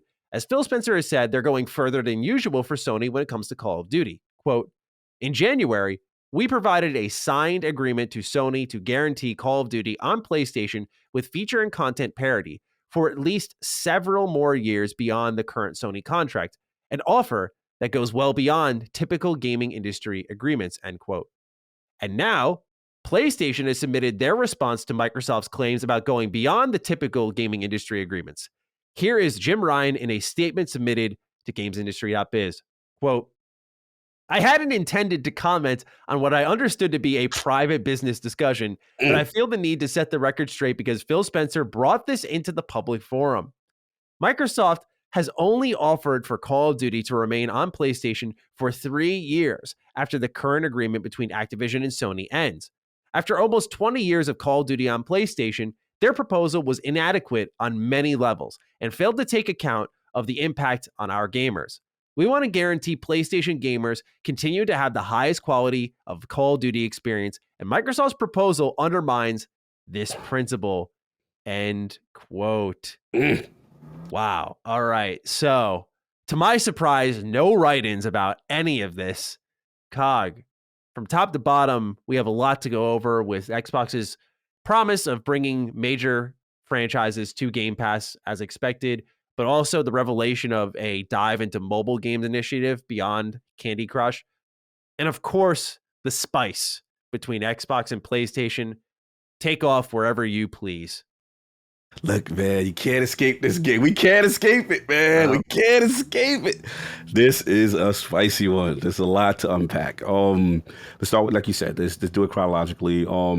Yeah, we saw the news and we talked about, Phil talked about kind of what the intention were, and the Dukes called it. Just want to be clear, DDU, y'all better get on there, subscribe to the Patreon. We told y'all this mobile initiative is a big thing, and we talked about Candy Crush. We talked about King. They literally regurgitated regurgitating the stuff that we kind of said that they were going to do, like, which is try to integrate that mobile market, those 3 billion gamers. This is what big picture stuff. That's what they don't get me wrong. Call of Duty is huge, but they don't have a footprint in mobile, and Activision is going to help them in that way. That's why the deal is so critical for them. So they talk about that. So when I hear that, I hear them leveraging cloud. I hear them kind of doing what you alluded to, which is kind of letting the two bases that don't really communicate with each other now live under the same house. And maybe you do subtle ways of, oh, by the way, you're playing Candy Crush. Here, check out this service we have. You know what I'm saying? Game Pass, where you can play all these games. And, Call of Duty's in there. Did you know? You know what I'm saying? It's one of those things. Try for $1, click this little banner link, and boom. And then, by the way, you're playing on Xbox. Oh, little Jimmy, because a lot of the demographic, you'd be surprised. Women. Mm-hmm. Candy Crush. You know what I'm saying? People who you don't consider. Your moms. Get your mama on this bad boy. Oh, by the way, you're playing. Here's the little Candy Crush link. There's a lot of possibility and potential here. And that's the thing that we're seeing. So we go down to the other statement, which is like, okay, we've gone above and beyond. Phil is outside. Right, we've gone above and beyond to do what we don't normally do. Yeah, and the positive light, things are looking good. You know what I'm saying? Let's get our corporate speak on. You know what I'm saying? Like, look how we've bent over backwards, and we've extended this past the normal deal, right? You wouldn't normally get anything like this, but we here at Microsoft, we care about this game being on multiple platforms. Other thing that I thought was interesting, you notice how they mentioned Diablo, Call of Duty, Overwatch going in the Game Pass, right? Immediately, right? You notice that. No one caught that verbiage, right? That verbiage was, woo! I said, oh, yeah, I got plans to throw that bad boy in pretty instantly. Yeah, so that was something else that I was surprised at. So I saw that. I'm like, okay. Then the other key line is, he goes, and it's like, us being the third, he didn't say third place, but, when you got the bigger giants, like the Tencents, the Sony, like when you throw that out there, you let the regulators know, like, yo, we're not even the best, we're not even the biggest when we do this. We're Microsoft, we love everybody. You know what I mean? So I just love it. Like, what's funny about this whole situation is the corporate posturing is slightly turning into fanboy stuff, which is kind of hilarious on a corporate level, but I digress. So now we get that out, and they just talk about how that the partnership and all the things they're trying to do. So all I look at that, they're trying to appease regulators. They're trying to make this thing go through, make it go smooth. In their defense, they don't have to. They could be evil. They could cut the lights off. You're right. Let's be real. They could be evil, but you and I both know optics, it probably don't look good to do that, especially when they got to go against all these, regulation bodies, right? So now we get to this vice. Jim Ryan. All right, normally, he's outside on this one. This is kind of funny to me. I ain't going front. He like, yo, we wasn't, since Phil out here talking about some stuff he ain't supposed to be talking about, right? Which kind of funny to me, right? So to me, Jim is like, this is not acceptable. This is inadequate. I feel that, this damages our brand. Now, here's the thing. To the letter of the law, he ain't wrong, only on this part. His job is to protect PlayStation shareholders. At the end of the day, right, his job is to make sure that they are benefit. Clearly, they don't want this deal to happen. Yeah. Clearly. Brazil made that very clear. Clearly, with the talk, King calls it snitching, with the talking that's going on, it is to his best interest that if the deal can somehow get stopped, he gonna make a comment about it. So I'm not even mad at that, right? The only thing I will say is this. With acquisitions, the way they generally tend to go, from my experience, and I'm not a corporate merger acquisition as a whole, but for what I have seen, when you acquire, it's yours. What you choose to do with it is your business. You better be happy you getting anything. That's just me, right? That's just on a base level. Right? That's how it is. So the way I look at it is this is posturing. This is Sony like, yo, if there's a way we can disrupt this, go speak now. You know what I'm saying? And I ain't even mad at that because they don't want that to happen. When Call of Duty comes off, right, it's going to come off. And here's the thing that was pretty scary to me is that I didn't know, in Sony's defense, I didn't know that it was going to be a limited amount of years. I thought it was going to be like a Minecraft in perpetuity. But the way it was explained to me is that legally they can't talk about. It's too far out to talk about that. They probably will extend this thing because it doesn't behoove Microsoft after 3 years to be like, all right, that's it. Because you just did all this to get past the regulators to make yourself look good, like the White Knight that you're going to put it on other platforms. And here's the other thing that's to Microsoft's defense. Not only are they giving it to Sony, they're giving it to Nintendo. They want this thing everywhere, right? Mm-hmm. So it's a bigger play to make them look good. But all of this right now is the funniest corporate posturing I have ever seen between two companies. Sony is, in their defense, they are going down kicking and scratching. Mm-hmm. If there's any seed of doubt they could place in a regulator's heart to stop it, this is what they will do. Jim is outside and Phil is. This is the first time. I'm gonna be real with you though. I think it might be some beef now. Dude. Oh yeah, it's beef now because Jim Ryan's words are key. This conversation was supposed to be private, but since you talking, that name's Phil. Since it was Phil, and he named Phil, so now it's on. And here's the other thing: there's a lot to this thing. There's one last point I want to say. People got to understand that there's a lot going on here in the sense that these companies are in bed more than one way, right? Because forget the gaming, we got Azure. Mm-hmm. So Sony going to use some leverage. Like, yo, fam, first of all, we going to protect our stakeholders. We don't care about you. Yeah. So we could fumble, we could rip up this contract, we could do anything to terrorize this little contract. We going to do it. And then, we got to see Microsoft that's like, all right, they playing foul, they playing dirty. We could just cut the lights off on them. But if we do that, we might mess up the Azure bag, right? If we do that, regulators is looking, the feds is looking. So we got to be smart. They acting up. We got them. We'll put it in Game Pass. We'll play. You know what I'm saying? It's posturing right now. And it's beautiful right now. It's political. It's great. This is literally a soap opera every week. What's going to happen? Episode of the season. So I'm done. I think this is the funniest thing. Maddie, I die laughing when I read it. This is dirt that's not supposed to be out. That's public. What do you think? This is fun. Yeah, I'll do the same thing you did, top to bottom.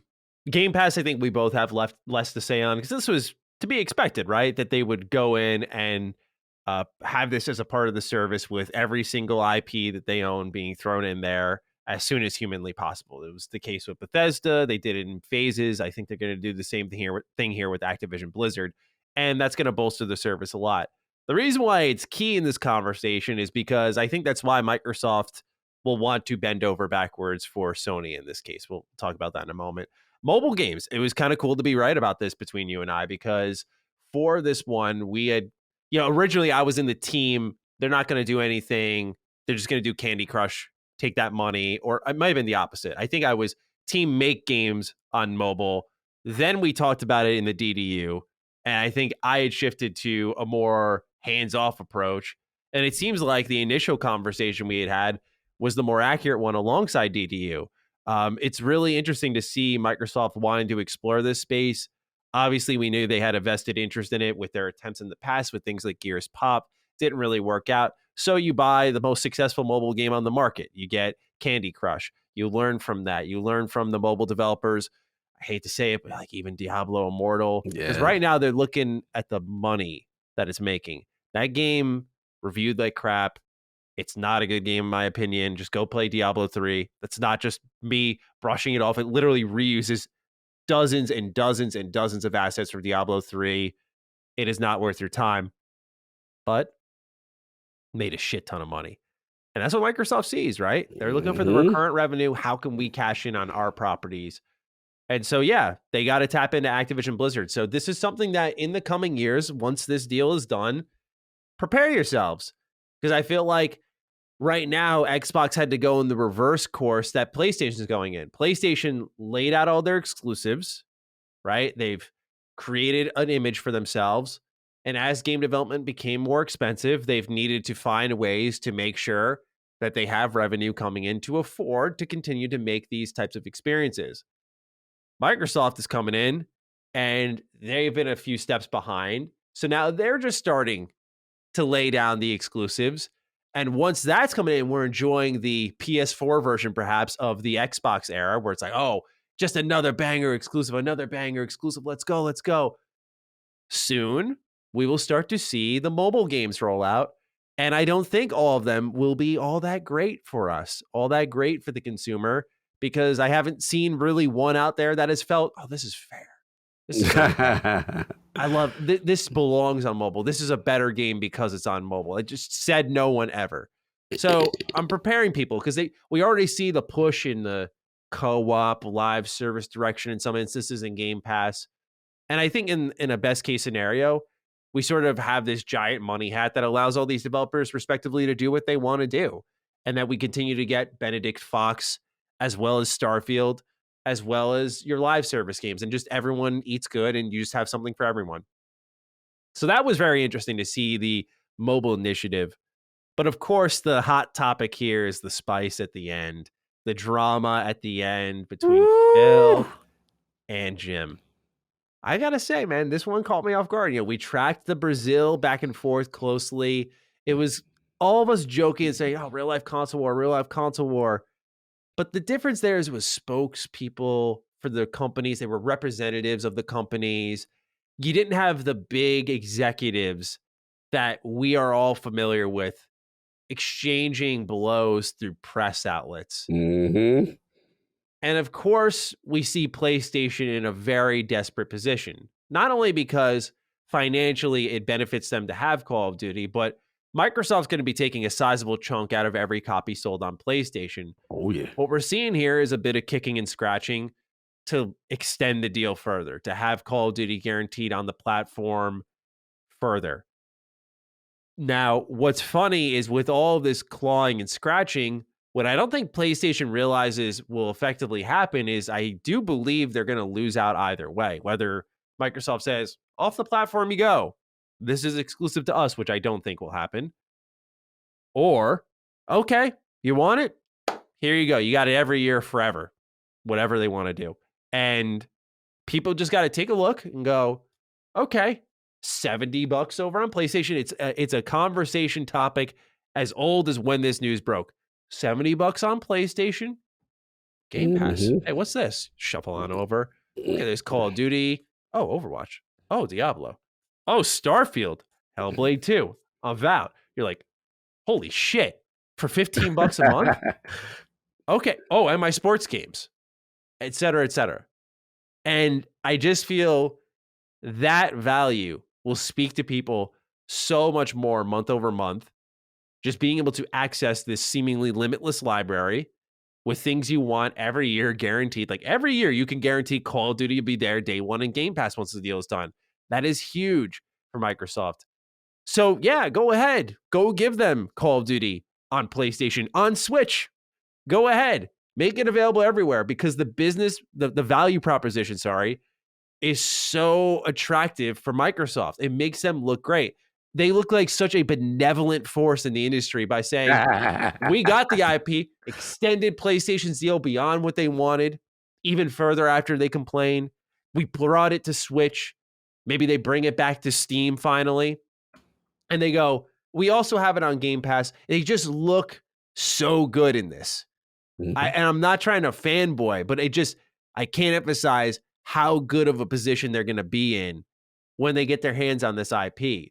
And I think PlayStation's fighting because they need to buy time till their live service stuff is ready. Smart. I think when that stuff is good to go, they'll be a little more willing to let it go. Because I take PlayStation as a prideful company. The way they're speaking about themselves, it sounds like one of your boys down bad after a breakup. No one wants me. No girl's ever going to date me again. This energy, bro. Come on. Pick yourself back up. And they're saying we have no shooters that could ever compete with Call of Duty. And there is truth in that statement. But the idea that PlayStation feels like factions wouldn't be a remote success that would help keep them afloat. They're buying time until these live service, these mobile games are ready to go to fuel their next phase. And that's why I always say keep an eye on PlayStation because the winds of change are blowing through there. And I think they're going to look very different by the end of this generation. Of course, same with Xbox, but they seem to be trending in a positive direction. And Jim Ryan's regime, while very interesting to watch, I wouldn't be all that pleased with. So it's very, very fun watching all this play out, I gotta say. This is hilarious. It's literally a episode of a DVD series or a Netflix series, and you're just like, yo, what is gonna happen next? Yeah. But yeah, I think you're making good points. I think that they're trying. There is a little bit of a stalling here, and I do just think, honestly, it's shareholders, bro. Like if there's any hope of messing this deal up, you do that. Yeah. And you fight for yours because they understand the importance. They had that. I told people all the time, they had that marketing deal. They got, from what I heard, there was an emergency meeting when that announcement happened on the Sony side. And they did not see this coming. And again, their eggs were in that Call of Duty basket. That was supposed to facilitate. They had the number one multiplayer game on that platform with the marketing rights. That's synonymous with PlayStation. They did not think this would get. And then not only is it you going to lose it, it can go into this crazy service that's going to devalue our stuff. And then we could potentially lose, if Microsoft was evil and say, cut the power off and we do a Starfield situation at some point, and like it could get scary. So I get it. There is a legit, not trying to use hyperbole, there is a legit fear here. We can't sugarcoat that. Like that's the importance of Call of Duty and these games on, forget out, what you call it, Diablo, all this stuff, So I get it. You got to do what you got to do for the stakeholders. I think, but to your point, ultimately they probably do know it's going to go through, and ultimately this is leveraging. See if we can get them to extend this joint a couple more years. See if by then maybe our live services with Bungie. The thing that we don't know is when the initial deal was set to expire. Right. Because my theory, and I'm curious if you agree, was when we had last heard from Jason Schreier when he reported on Bloomberg with Call of Duty, was next year we're missing one, and then the following year there would be another one. So what if the deal expires around that range? Then they're technically getting one more when they could be getting two more. Right. And I think perhaps that's where some of the urgency comes from. So let's say it expires in 2024. I think you ought it. Right. I feel like that puts them in a position where they're like, we only got one more Call of Duty, technically two. You include this year, of course. Yep. Instead of three. That definitely is something that could put a fire under their ass to really start getting involved, because the energy shifted, man. It's shifted, bro. Yeah, I think you're on it. I think you're on the money as far as the time expiration potential of the deal, and that could also be accelerating this fighting back to try to fight to hold on to it, because let's just say theoretically 2024 is when that thing is up, right? Now you lose that joint completely, Game Pass slapped on that box, it gets ugly. It gets ugly. Throw the Series S in that store, Call of Duty themed. You know what I'm saying? It gets ugly. Normal consumer, that they're gonna look at this type of stuff. So it's interesting, man. This is a fun thing to watch. I'm dying to see how this thing plays. It never ends, man. At the end of the day, they're hypocrites, right? Yeah, we know they both play corporate talk. We know what's going on. All right, number 2. And as Cog steps away, I'll read through the story. Matt Booty, he's been making the rounds. PAX West, he did some interviews. He was on Larry Erb's show. So there's a lot of quotes here that I'm very excited to get into. So let's begin with, first and foremost, the Coalition. We know the Coalition is a big part of Microsoft, and what they're able to do as a support studio as well as a main studio is very impressive. So it's been stated now the Coalition is working with Undead Labs on Unreal Engine 5. Here's what Matt Booty had to say. You mentioned Undead Labs. They're working with the Coalition in Vancouver, our Gears of War studio, using some of the technology around Unreal 5 and some of the stuff that's been in Gears of War before to bring that stuff into State of Decay. So it'll accelerate some of its development. And of course, the familiarity of technology. And we already know Undead Labs is scaling up. So that type of stuff is really important. Next, some thoughts on Fable. I've noticed, I got to just throw this out there, with my YouTube numbers, I can tell there's a hunger for Fable. There's a curiosity around Fable. And here's what Matt Booty had to say. Part of my job is giving air cover to the team. They don't want to show stuff early before it's ready to go. But if there is one game where that is the kind of thing that's flipped around, where every time I see something and I say we should show this, it's Fable, because there's a lot of cool stuff. The team has made it very clear that I'm not going to be able to show anything until it's ready. Playground, just what I'll say, is that the craft and dedication they brought to Forza Horizon, every bit of it is going to be applied to Fable, and they get it. Let's be honest, giving Fable to the racing team could be a little bit of a head scratcher, but they have proven that they get it, and I'm excited for when the time comes to be able to show more. And then lastly, this is one that is stretched across multiple DDs, DDUs. Now, Matt Booty, head of Xbox Game Studios, has responded to concerns about Perfect Dark and the initiative. He goes, so we just did this big partnership with Crystal Dynamics, and I read online, oh, this must mean there's a problem or something. It's quite the opposite, right? You've got this veteran team at Crystal Dynamics, a big AAA team with over 100 people that becomes available. Of course we want to work with them, particularly if they've made a game like that before. And that's how we've done an awful lot of work. If you think about Age of Empires 4, which just launched last fall, that was made in partnership with Relic Studios up in Vancouver. Great partnership. And even something like Flight Simulator, we worked with a studio in France called Asobo. And that kind of co-development, when you're working out with people like Certain Affinity, Iron Galaxy, which that was a very interesting call out, by the way, Blackbird Interactive, all of these studios are so key to the products that we make. That, though, also adds some complexity, where if one of those studios has problems, then it impacts the schedule. So the days are gone when you can sort of go, everybody round up the team in the cafeteria. I want to tell everyone to work harder this week. That's long gone.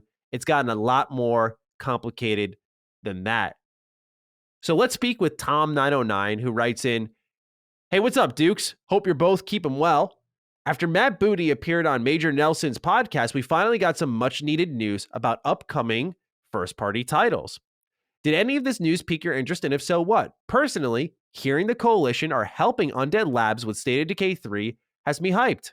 The brilliant systems and gameplay loops of State of Decay, combined with the Coalition's expertise with Unreal Engine 5, their graphical prowess, and brilliant third-person shooting mechanics, could make this third entry something genuinely special. Would love to hear your thoughts. I really want to wish you both a lovely day, but I can't until Maddie plays Like a Dragon kind of day. Bro, I'm telling you, I'm suffering this whole show. So, a lot of fire from head of Xbox Game Studios, Matt Booty. Cog, which one do you want to start with? The Coalition helping Undead Labs, Fable hype, or some of the concerns that were surrounding Perfect Dark? You know what's funny? I was there live when he was doing this. Yeah. I was there. You taking your notes? Were you like, that's a Duke topic right there? Yeah. I was like, oh, what? Bro, he was dropping a lot of bombshells on this. Let's start from the beginning. When he was talking about, let's talk about Undead. Let me start there. I think that's super promising. You know, I love that because let's be honest, our only issue with State of Decay is the Jake and the graphics. Yeah. That's it. Like the gameplay on its core level is addicting and fun, and we can't wait, right? So this is reassuring, and we gotta give Coalition their flowers, bro. Dude, like hard carry. We keep talking about the bad kids in the building. Coalition, you can make an argument, is the best Xbox studio. They've helped everybody. They helped Halo Infinite. They've helped. I mean, they don't need no help. You know what I'm saying? Because Gears is outside, even though Maddie wants to delete it. Wait, what? Are you slandering me? Wait, what? I do a shot. I was like, even though you want to delete it, yeah, that was a great segment. I love it. If you haven't watched last week, keep, delete, whatever, reboot. Oh yeah. Fantastic. I rewatched. I was laughing. So we got that. Then Gears, and then. I don't know if you ever played the Hivebuster DLC for Gears 5. I actually did not. No, I haven't gotten to that one. I've heard it's amazing. That, technically, that's where I want to see Gears go. Abilities, individualized type character classes, and then the graphic fidelity. I was like, this is finally a game that's showing off my Series X the way I wanted to see it, right? So, great news. We get to, I want to say Perfect Dark for last. What was the other thing he said about? Fable. Fable. Yeah. Fable was surprising. I was there again when he said, the way he said it was just like, he was like a little kid. He was like, I'm in the studio. And he's like, man, this looks so hot. Let's show it. And they're like, no, chill. Like, we're going to show it when it's right. Like, they're telling him to calm down. Yeah. You know what I'm saying? So, like, he's ready to show kind of thing. And it's a cool approach in the sense that, they're letting them do how they do. And he basically brought up all the issues that I think, I say issues, but slight concerns people would have that Playground's doing it. Not that Playground's some terrible studio. We know what Forza Horizon is, but he's right in the sense that, oh, you're let the driving team do it. Mm-hmm. But I love the flexibility. I would love to see what they do. Obviously, they're a British studio. I want to see if they bring the charm there. And then the last thing was the Crystal Dynamics situation. So yeah. All right. I'm going to be real here. I don't know if I'm buying all of this. I'm buying most of it, but I don't know if I'm buying it. This is what I feel. I think it does look a little weird the way they initially set up with all this talent, right? All these guys, like they had like Sony guys, they had like the creme de la creme veteran talent on this team that was hired. Mm-hmm. Then we get the news, right? Hey, these guys are moving on. People are leaving. We're like, yo, what's going on? Yeah, that's what I was going to say. This whole statement from Matt Booty completely ignores the departures. Yeah, see, I'm not going to let him dance on that part. Yeah. That part's a little corporate speak, because my thing is you can't say it don't look a little weird that all these veteran leaders that you hired initially, and, you know, that was when it was during the quadruple A phase, even though they didn't come up with the term. I mean, the resume people came up with that, whatever. But it did look weird. I'm not going to let them dance away from that. Now, to his other point about how studios operate, certain affinity, people code, I agree that is a new way of studio development. I'll give him that. Mm-hmm. Last thing I'll say is, and I said earlier, I do have faith in Daryl Gallagher. Mm-hmm. I think Daryl Gallagher is one of them dudes. You know what I'm saying? So I think ultimately, I'm still not all the way worried with it. It is weird that the way they set up, but I'm not ultimately worried, because let's be real. If you look at Crystal, and we talked about this on DDUs before during this whole thing, if you look at Crystal just on core, the quality of the stuff from a core basic level, the way something looked, the way it plays, the way it feels, for the most part, you can say what you want about Avengers, but it looked phenomenal. Mm-hmm. And it did have a good story. Tomb Raider speaks for itself. Look, I'd highly advise people, look at Daryl Gallagher's resume in every game and every studio he's associated with. The list will surprise you. Bangers after bangers. So I'm willing to afford them that. But I do think this was a little corporate speak at the end of the day. Yes. As far as initiative. So they got to prove. They got to show and prove. With Perfect Dark, they do. I agree. Period. Mm-hmm. Not much I can really add to what you said there, because I completely agree across the board. The coalition aspect, I think we do need to continue to put respect on this studio. The Unreal Engine 5 demo, helping out Halo Infinite with its campaign, helping out Undead Labs. I do wonder how much their own projects get set back, but I imagine they almost have a support team maybe at this point with how often they help, where they're just deployed for these emergency Unreal Engine situations. But then again, with Halo's Slipstream engine, I guess they're just good, man. They're able to just go in there and help. It's interesting. Obviously we don't know the ins and outs of that, but it's encouraging to see this, because I think it does speak to Undead Labs being in a better spot. Because you also have to remember, this is a studio that started off as, you know, indie and is scaling up. So to almost have Big Bro come in and be like, I got you. Let's help them out. Let's lift them up. Mm-hmm. I think this does help with those technical hurdles. So as long as you maintain that core gameplay loop, I think the graphics will come, right? It just feels like a player who's working on their swing. Mm-hmm. Just that the hits are going to come, right? Just give them time. Look, one thing I said, I know Undead very personally, and the people over there have assured me that the leadership that is taken over, they were given the play, like Strain, from what I understand, he gave them the playbook. He left it in good. You know how like someone bounces and says, yo, I'm out. Mm-hmm. No, like I care about this, and we're setting this thing up for success, and here's the playbook to really pass the baton the right way. And I almost think of it like a Jason Rubin when they passed the baton from, we had one ILP, when he passed from Naughty Dog over to, and look at what Naughty Dog has become. So yes, the proof is in the pudding. They still got to execute. Mm-hmm. But this is a good sign, that because not only did I get that internally nudge that things might be okay, but also now hearing coalition now gives me confidence with the technical, right? And the graphical, and now the budget. There's been I would say a full reboot. I think some things have changed, but I am a little hopeful to see where they go with it, because that title tremendous. That could be a blockbuster title if they do it right, man. Yeah. I really do. I agree because I've heard similar things internally, and I do think to some extent that Undead Labs might have been dealt a dirty hand with what happened with that Kotaku report. So it's Strain did respond publicly. I was like, oh, I've never seen that. I would communicate with some of the people there just to poke around because I was like, I would love to interview them and just say like, hey, if this story isn't true, you have the floor on our show to just come on for an hour and just set the record straight. And they said maybe another time, but I was told the same thing. Yeah. Maybe another time, but they're like, let's just look sure. that kind. Yeah. But they said give us some time. And I was like, all right, I totally get it. So as for Fable, this is what I'd hope someone at the head of Xbox Game Studios would be saying about any of their projects, to tell you the truth, that like, hey, this looks good, it's ready to go. But that's I should say that first point is what stuck out to me most, that he's wanted to show this multiple times. For better or for worse, though, Cog, because it shows that this is in a state where it could be shown off. But man, we're showing games too early, Matt. We're showing them too early, dude. What are we trying to do here? Good point. Reel yourself in. I get it, though. Excitement, being in that like studio, seeing what they're doing. I get it. I'm not going to hold his feet to the fire for this one, but this is a kind of problem with Xbox. We need to make sure we're not showing too many things too early. Right. And then it becomes, well, when is the release date, bro? You showed that in 2020. Yeah. And it just shows that they did show it too early. If they went for the concept reveal and then went, all right, not yet, Mr. Booty. Not yet. Yeah. Sometimes I feel for them because they dare they do. Because I think what it was is when they made all the acquisitions, the pressure was, you got all these acquisitions. What the hell are they working on? What are they doing? Sure. So it's like, I get it. It's a tough I respect one. holding off. Yeah. I respect. I think now I've learned as I've gotten older to respect holding off more. Yeah. You know what I'm saying? Because you show too early, it don't look good. Now you sully something.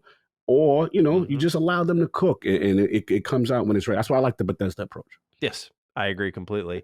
As for Perfect Dark, Cog, I mean, man, you remember the battles I fought for this, right? With the Perfect Dark initiative and Crystal Dynamics collaboration. I put the sus alarm on this one from day one. And I just feel like as more is said about this, that it just becomes all the more suspicious.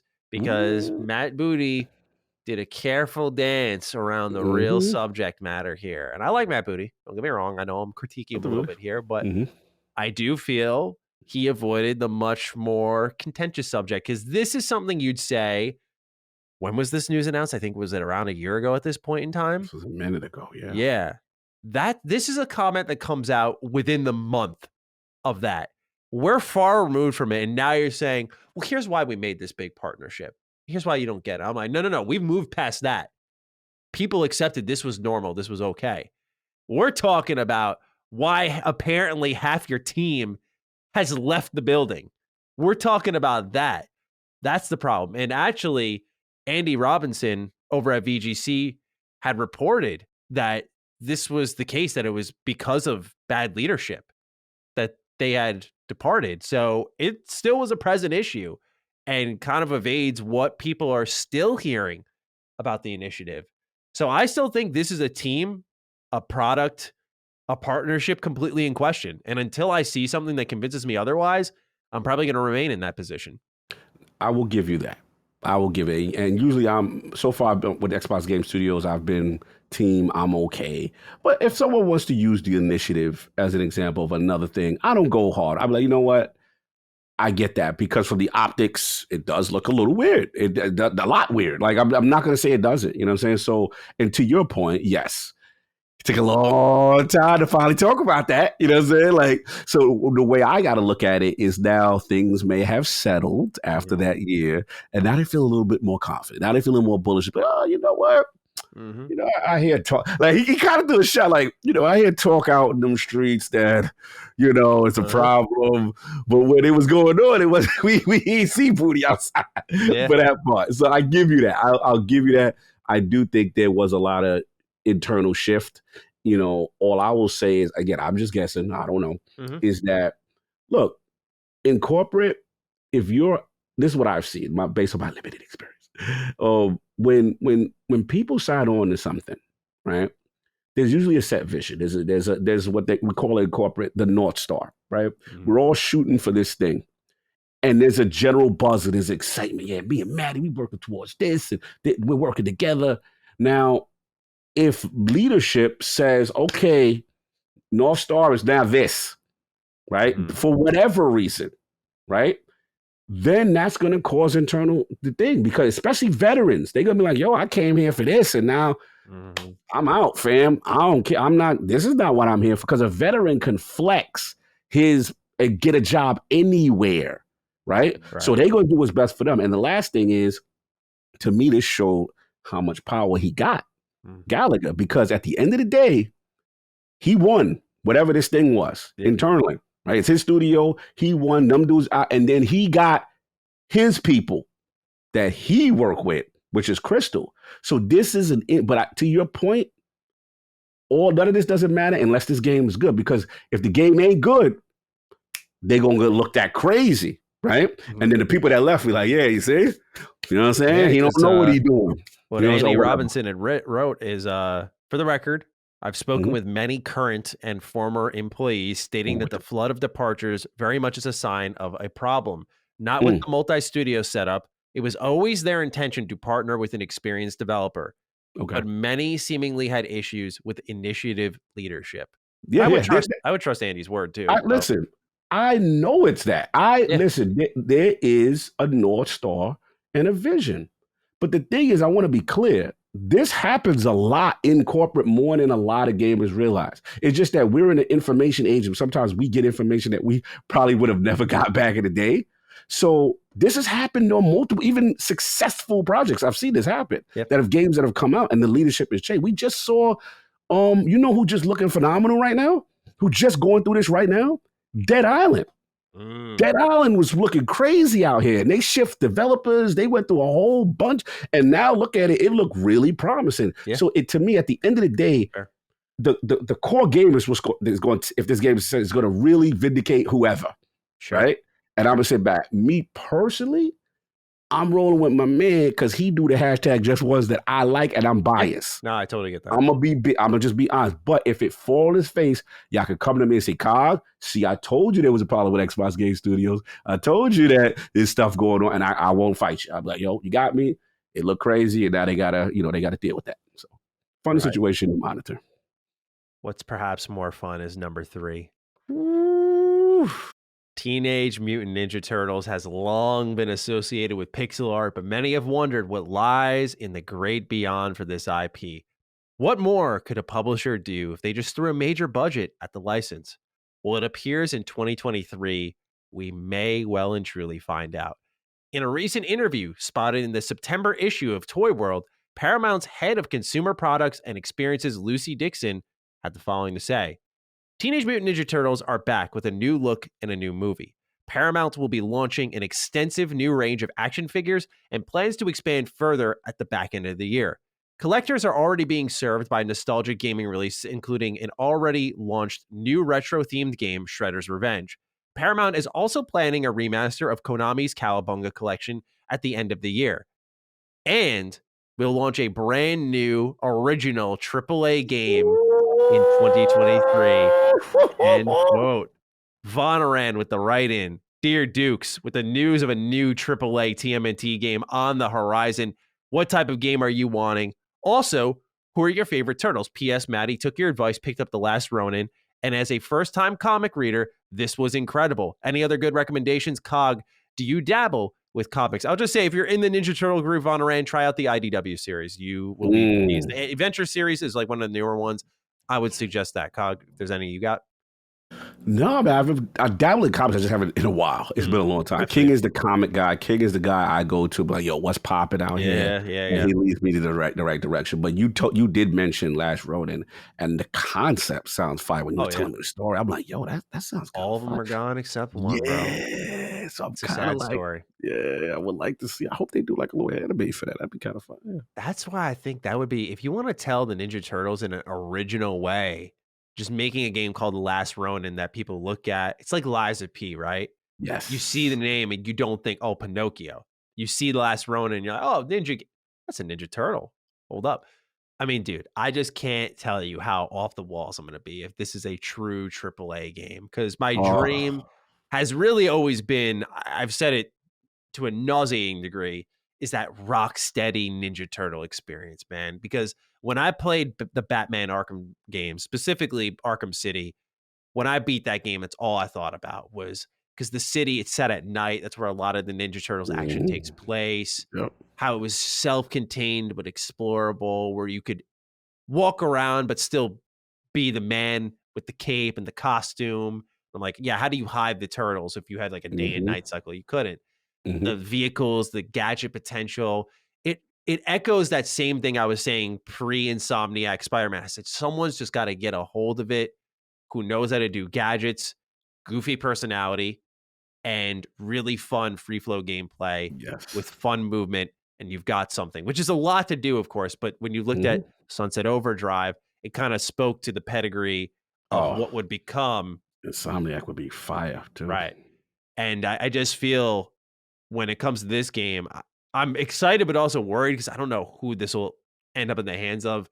I'm admittedly a little less trusting in a post-Aspire world where, I say, I believe in this team. These are my guys and gals. Like, I really feel like they can pull this one out. They got yanked off the project.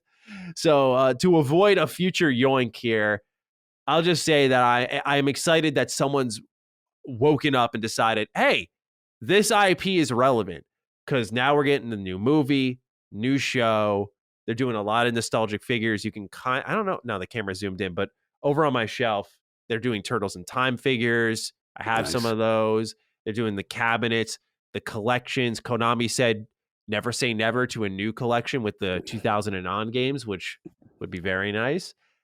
Those are my personal favorites. You're seeing Shredder's Revenge. Yes. We're seeing the Ninja Turtles in kart racers. They were added to Knockout City recently. They were added to Smite recently. Really? Yeah, they've been all over. So someone woke up and realized, like, oh, hey, this is something that can generate a lot of money if we just use it right. And it looks like finally, after all the kind of nostalgia dips, I love Shredder's Revenge, one of my favorite games of the year. But finally, after dipping our toes in everything we know, I'm hungry for something new in the game space, right? It's usually a recreation of what happened in the show, or it's, pixel art, beat 'em ups. And I think the Ninja Turtles could be so much more than that. It's been since Out of the Shadows in 2014, I think it was, that we've actually seen a developer try something new. If you want to see a developer try the Rocksteady experience for the Ninja Turtles, it's that game, Out of the Shadows. It's not a great game. I think it's flawed, but I think it got slandered way more than it should have. And I do have some bias in that conversation, but I do think it's actually a solid game. I liked it a lot. And it had so many brilliant ideas. So I'm hoping they hand the keys to the castle to a competent studio with the right budget, with no corners have to be cut. Let's make something special. I'm excited, though, because they're calling it original. So we'll see what happens. That, to me, signifies not tied into a movie, not tied into a show, its own series. And that would be great.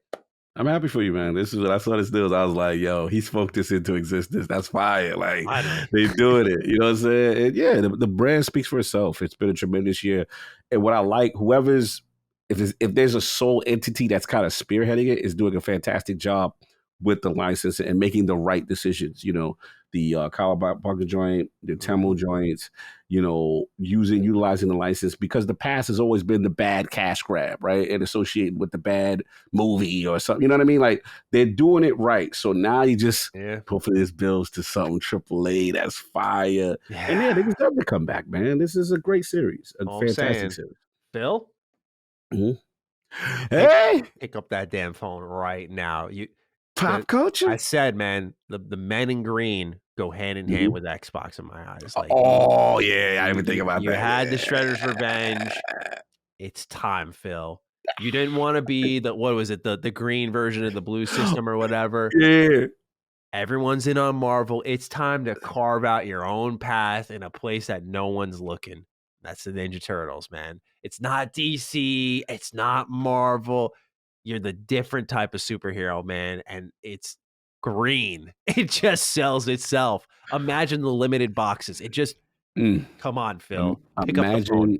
Imagine the Series S's with the limited edition, each version of the turtle On like, come on, bro, you could go places with this. The Michelangelo edition, the Raphael edition. You know what I'm saying? Oh, by the way, Leo is. But the question, Leo is my favorite turtle. I'm a Raphael Leo for me. guy.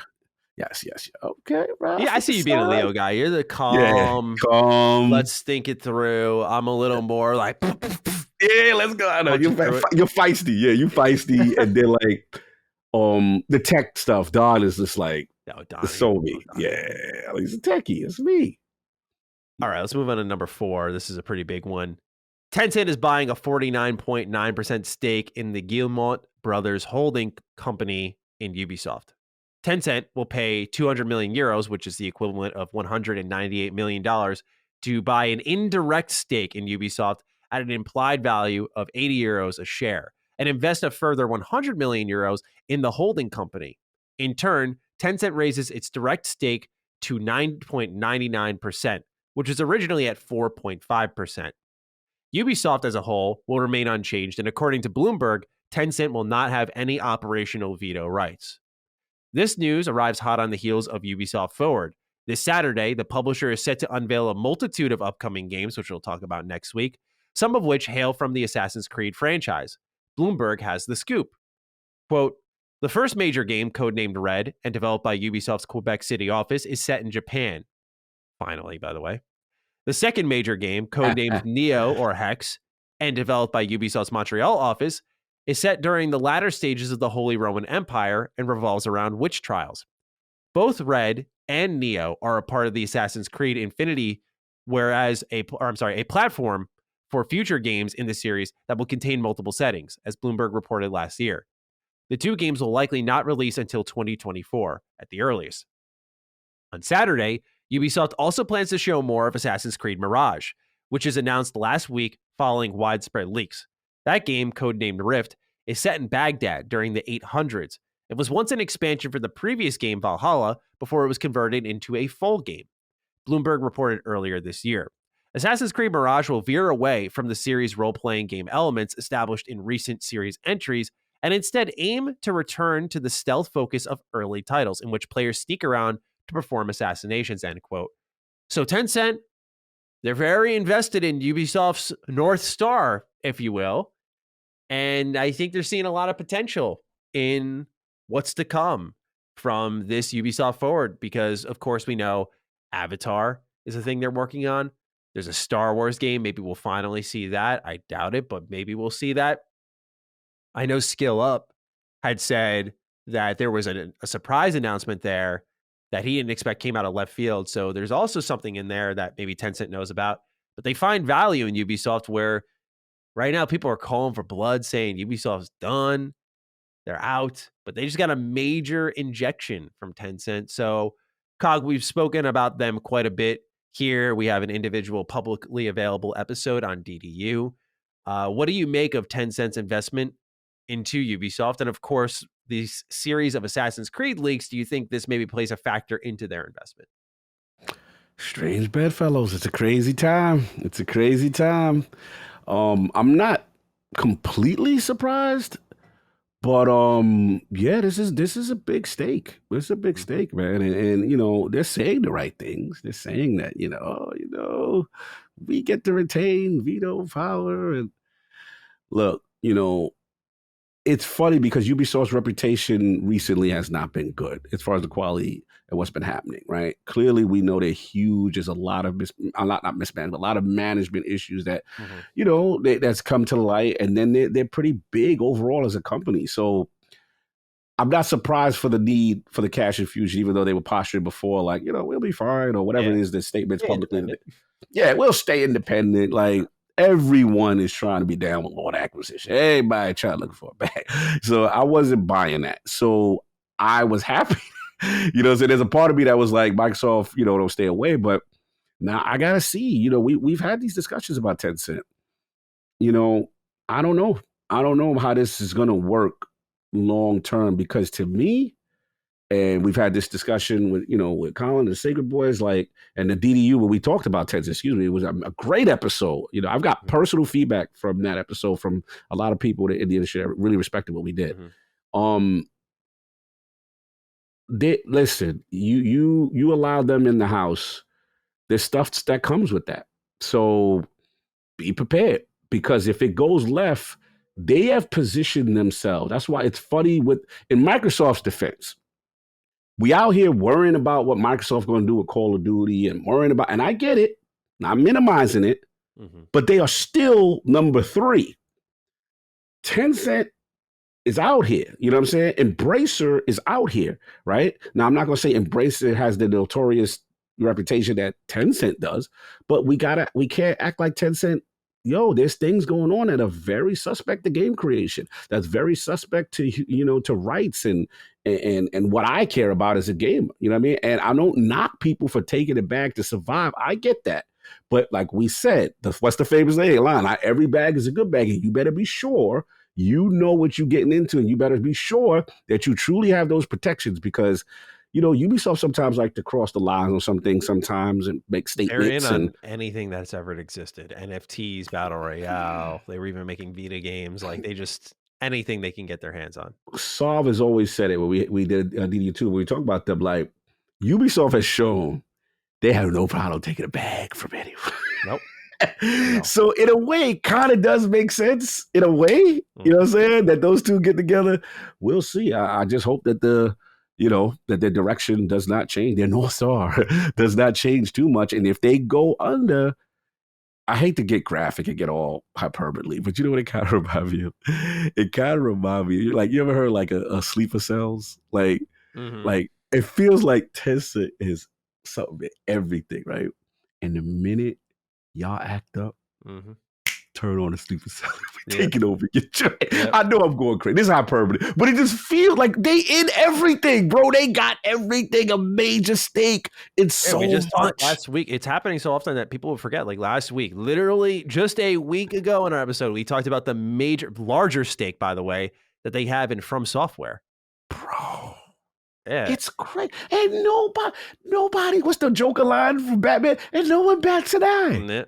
No one bats. We all worried about this and worried about Microsoft. No one is saying, this is the most quiet flexing I've ever seen, and no one has no problem with nothing. We going to do the regulators on this? I'm right there with you. It's very disturbing how little conversation Tencent's encroachment on video games have been. And not only that, but we've seen when they are able to influence creatives, they will. And so that's why I worry when they got their hands on one of my favorite developers From Software, many people's favorite developers. Maybe you care less about Ubisoft, but when they're doing historically or trying to do somewhat historically accurate video games, and if Tencent doesn't like something and their stake increases, I know all of this is talking about things that have yet to happen.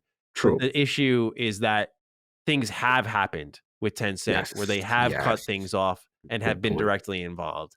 Good point. And I am right there with you, where it's a very tough line to walk for some of these companies where a lot of these folks just want to make the game, right? And they just need the money. Like, leave us alone. We just need to survive.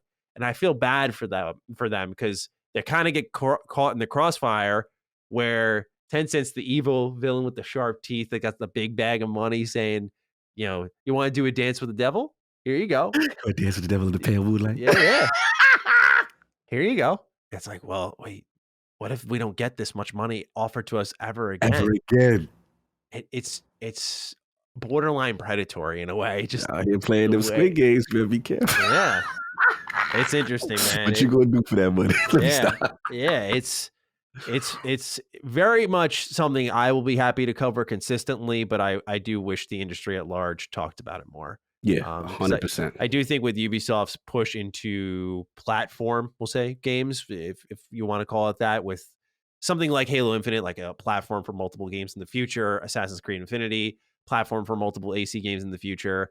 I feel like a lot of the industry believes that's where we should head. Like GTA 6 is supposedly going to be like that. So I just feel that you're seeing Tencent get in on that. And if they're getting in on the cusp of like a major shift in how some games are made, it doesn't sit well with me personally. Yeah, good point. I have an agreement.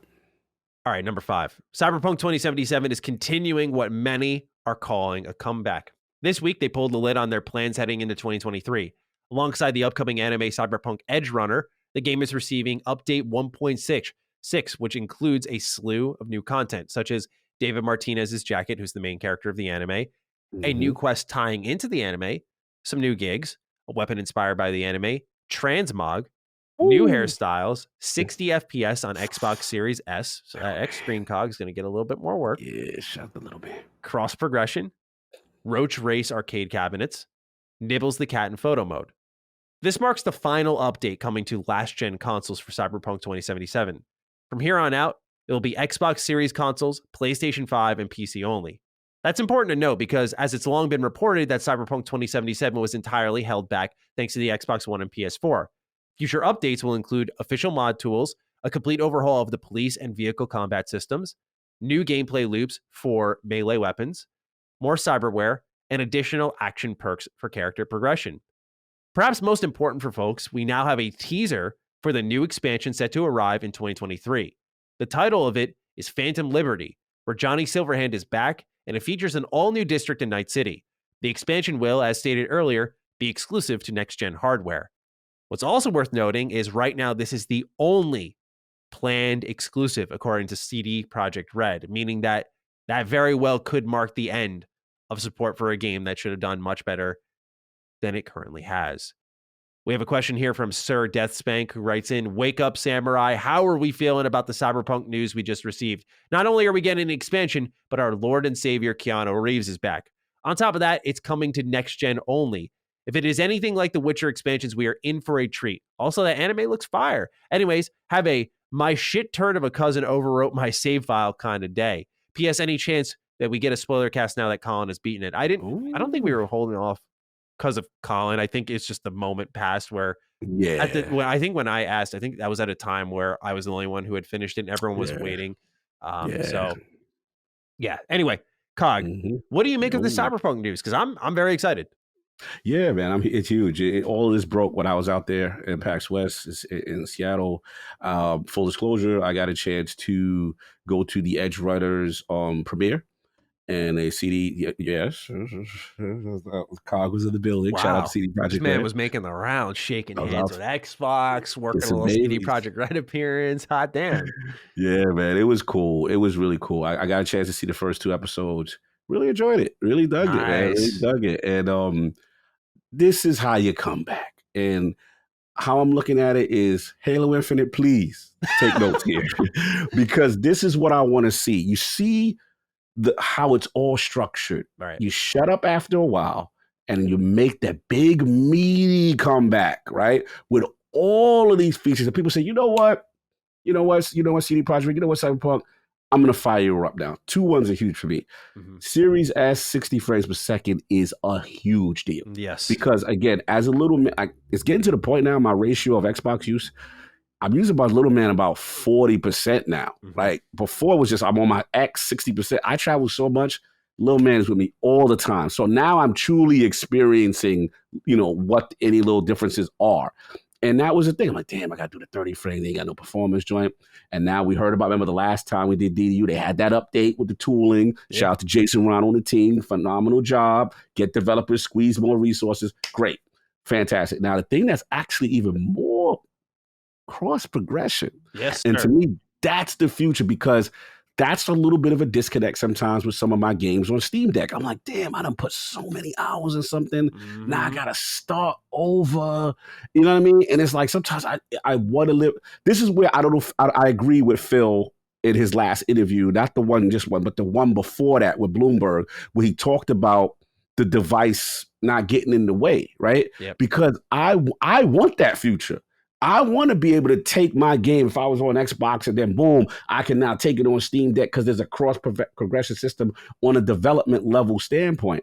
And I can't wait to test this out. I cannot wait. I'm starting up a brand new joint. I'm doing a street runner. I'm ready. I'm ready to go. Like, this is now a full-fledged new release to me. You know what I'm saying? And now I'm going to go in. And now the other thing that I like, you see what I talked about, Halo Infinite.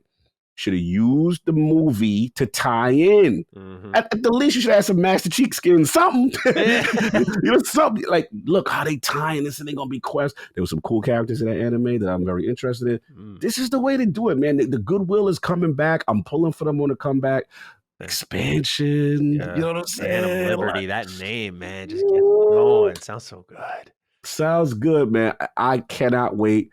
I was going to start it this week, but I put it off for day getting around. You put off a game you were looking forward to for a little bet? Okay.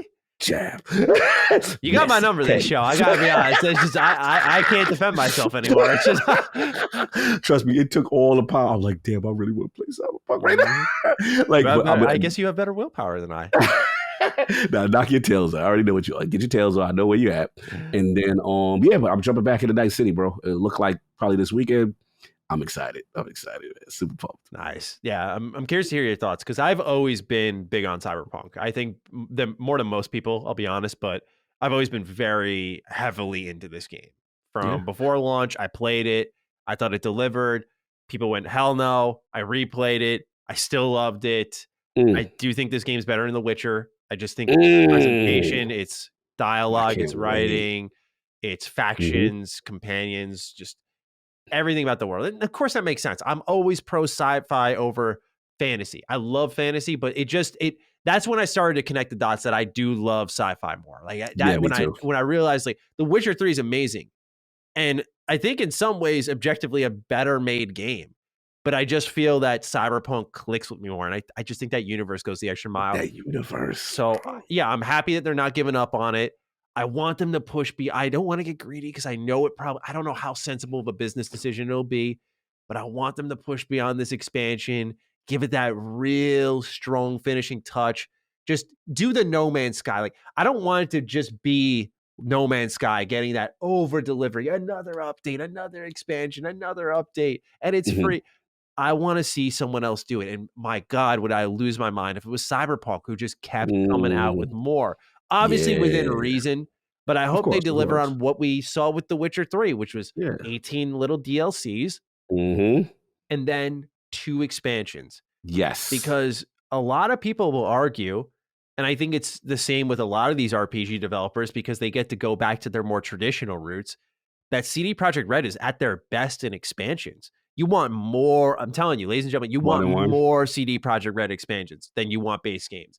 Because as an RPG developer, and especially when they're doing AAA, when they start to go wide, there's so much they have to account for, those choices, those options slim down. But when they say, hey, instead of this 70 to 80 hour experience, we're making like a 10 to 15 hour one, that opens up room for replayability, from new assets. It just opens up the floodgates. So I just hope they continue to push to at least a second expansion. I don't know with how this game roared out of the gate and then dropped off a cliff. It's being sold for $10. If they can justify doing this any further, but hey, COG, now would be a great time for a Game Pass bag if they're looking for more. Now's the time. To put the ego to the side. Yeah.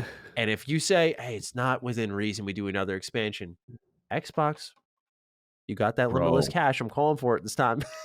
Yo, Phantom Liberty at a minimum, right? Yeah. Coincide that joint with Phantom. But I'm with you, man. I don't, now that they're turning this thing around, I don't want it to end either. I want now it to fully be real. I am so with you. And then the thing to me is the ultimate admission, dropping past gen support. Yeah. Because now you've proven that was a hindrance because you spread yourself way too thin, overpromised, underdelivered, cut that bad boy off. Now you can focus. Maybe we can see how this thing truly was supposed to be. Yeah, because no, I was just gonna say, because one of the first things they talk about when they mention dropping last gen support was the cop system. The cop system in Cyberpunk was objectively broken. And even when they fixed it, it was neat, some of the changes they made. But it still wasn't there. But it was there enough to be, okay, you have a working police system with some nuance. But now they're doing an overhaul. And so I think we're going to start to see with these subsequent updates what next-gen Cyberpunk should have been. And I'm very, very excited for that. Bro, Halo Infinite, take notes.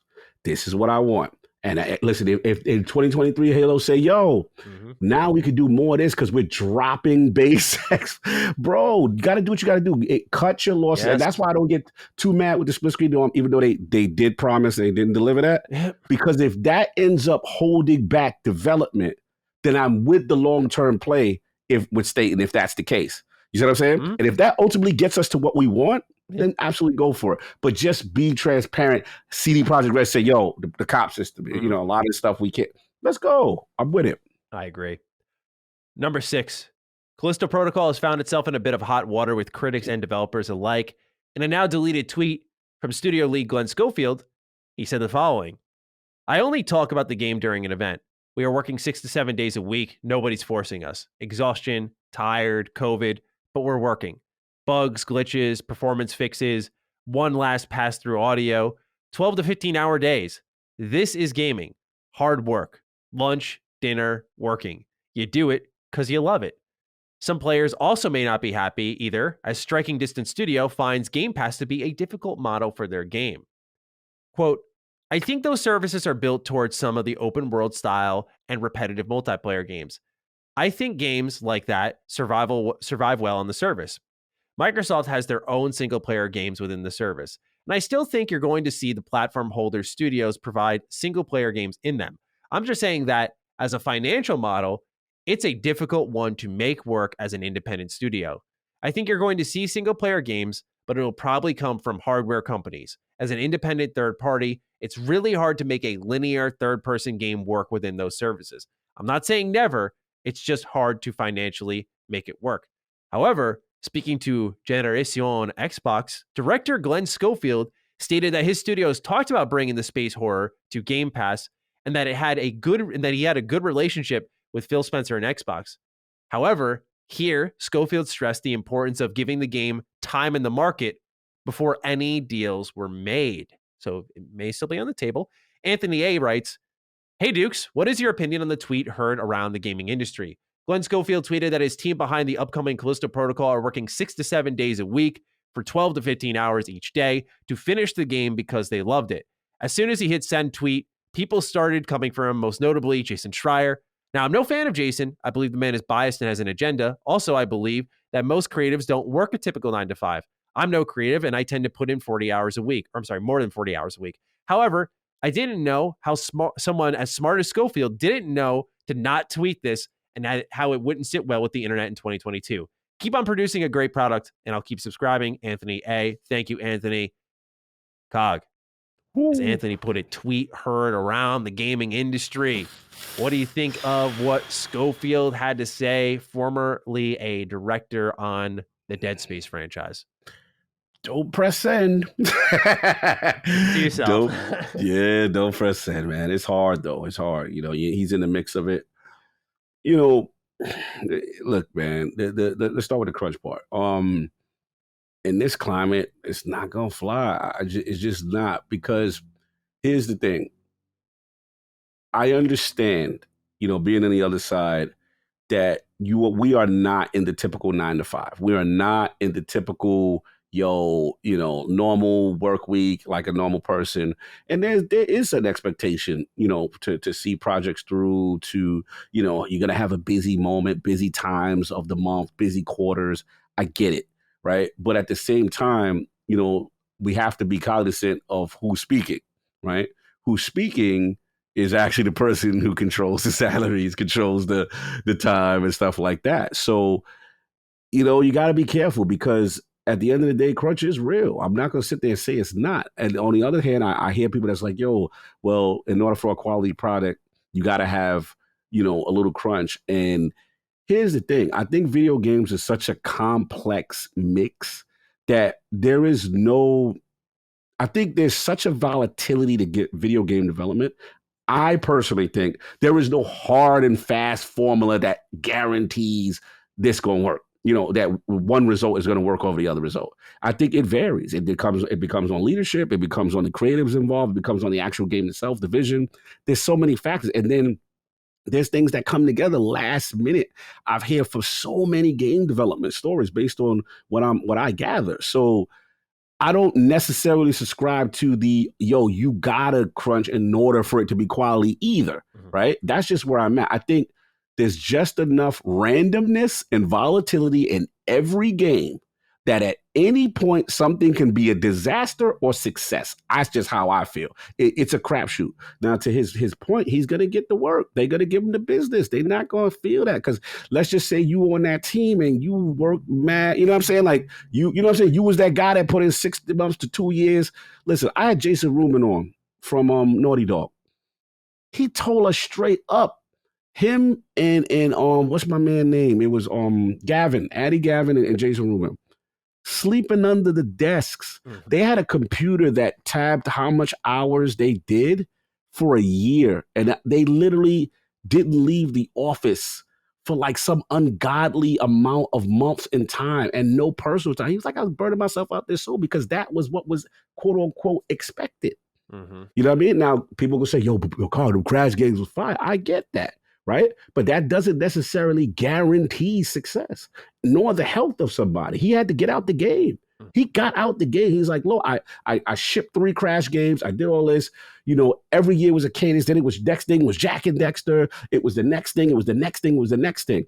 And he was successful. He was on top. I was like, yo, you left. He left on top. He needed to see the world, see life. That's what I'm trying to explain to people in the industry. So, look, this is a powerful story. I love hearing stuff like this because you get to see different perspective.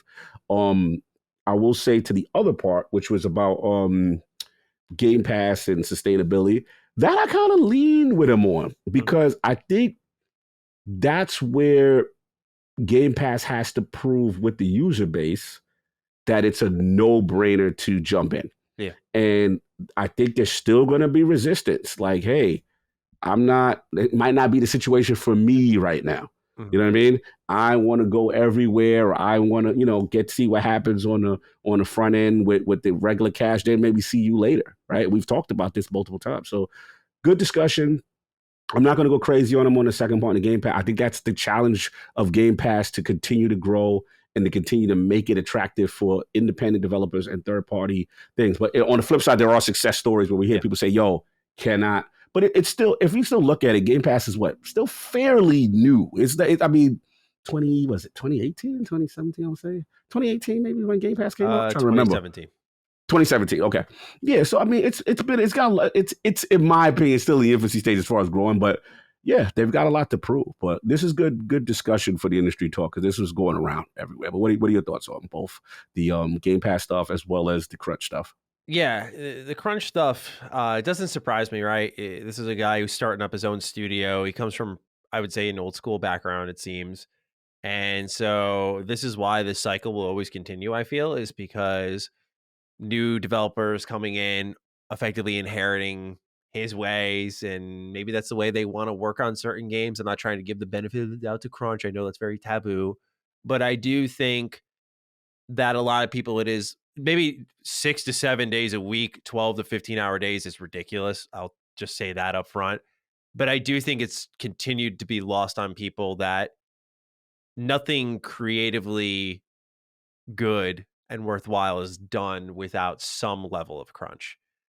And it just can happen naturally. And that's why I think we need to find a new term, because this would be crunch. Whereas me putting a couple of extra hours into the day because I want to finish the job is different. It's like I wanted to do that. I chose to do that. I put in the extra hours because one of the tough things about game development is since everything is so multi-phase, what ends up happening is, at least I think this fights against our very human nature, you have to effectively leave things undone.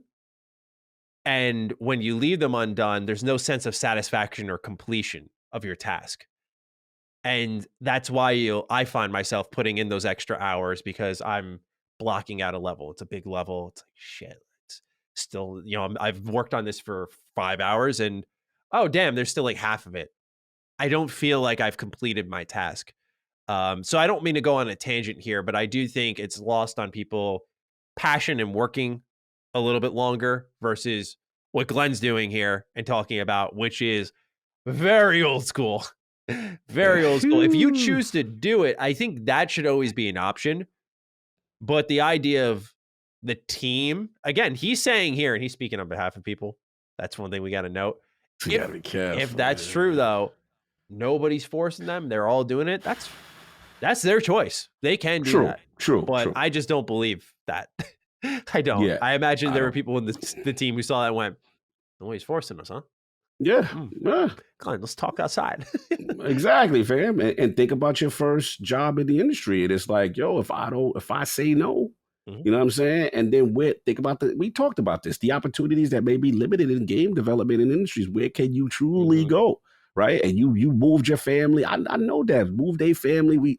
They living in a new place and you going to just, okay, I'm not going to do it. Yeah. There could be Yeah. repercussions with that. I just think with leaders in the industry, they have to realize that there is a way to make games with a semblance of humanity. Not that this is inhumane, because I don't Right. know the ins and outs, but I'm Right. saying that allowing someone the mental health day, allowing, just getting them into a better state so they work harder. Like, I Hmm. don't mean to gamify people. I'm just saying, like, I that feel is you. a thing, though. When you're a team Yeah. leader, you have to recognize, like, hey, you're kind of running out of steam. Just take off for the day.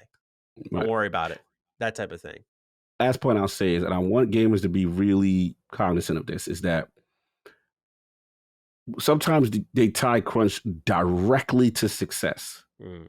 But you meaning to tell me that the developers of necessarily not the greatest reviewed game didn't work hard? Mm. There's some games that I know personally devs killed themselves to get out the door, and the Heard. game got dragged. Yeah. So now we're gonna say that's a lazy dev?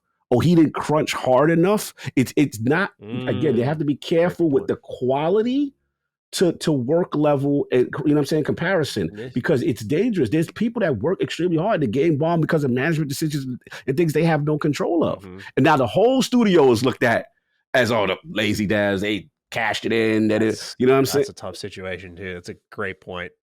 You know what I mean? I've seen it all, and I have such an empathy being on of a side now, and it's tough. There's no. All I will say, in my experience, there seems to be no magic pill. Yes, there's some studios that do it better than others, no doubt. But to me, there's no. Even those studios mess up, Yeah. and you be like, "Yo, what happened, fam?" Yeah. And now it is what it is. It's a tough one. It's a tough one, man. It's game planning. It's making sure when you lay down your design, you don't drastically change it. You work within what exists. You don't buy the whole new Lego set. You work within the Lego pieces you have. It's things like that that can keep it steady and smooth. It's not going to chop your time down, but it certainly won't extend it. Exactly. Of course, fluidity of getting new assets is a huge part of it too, though, and that's why I think these people crunch, because they think when more is coming in, that. Mhm. But this is where content comes in. Not everything that comes through the door stays. Gets kicked out of the house. Then think about the publisher. You may have all these great ideas. Then it's like, yo, we at this budget. This took longer to make than that. There's so much to the pot, bro. It's weird because, like, AAA development, as we've read multiple times, like, where many indie devs have, here's my idea, here's my vision, one try and we're good.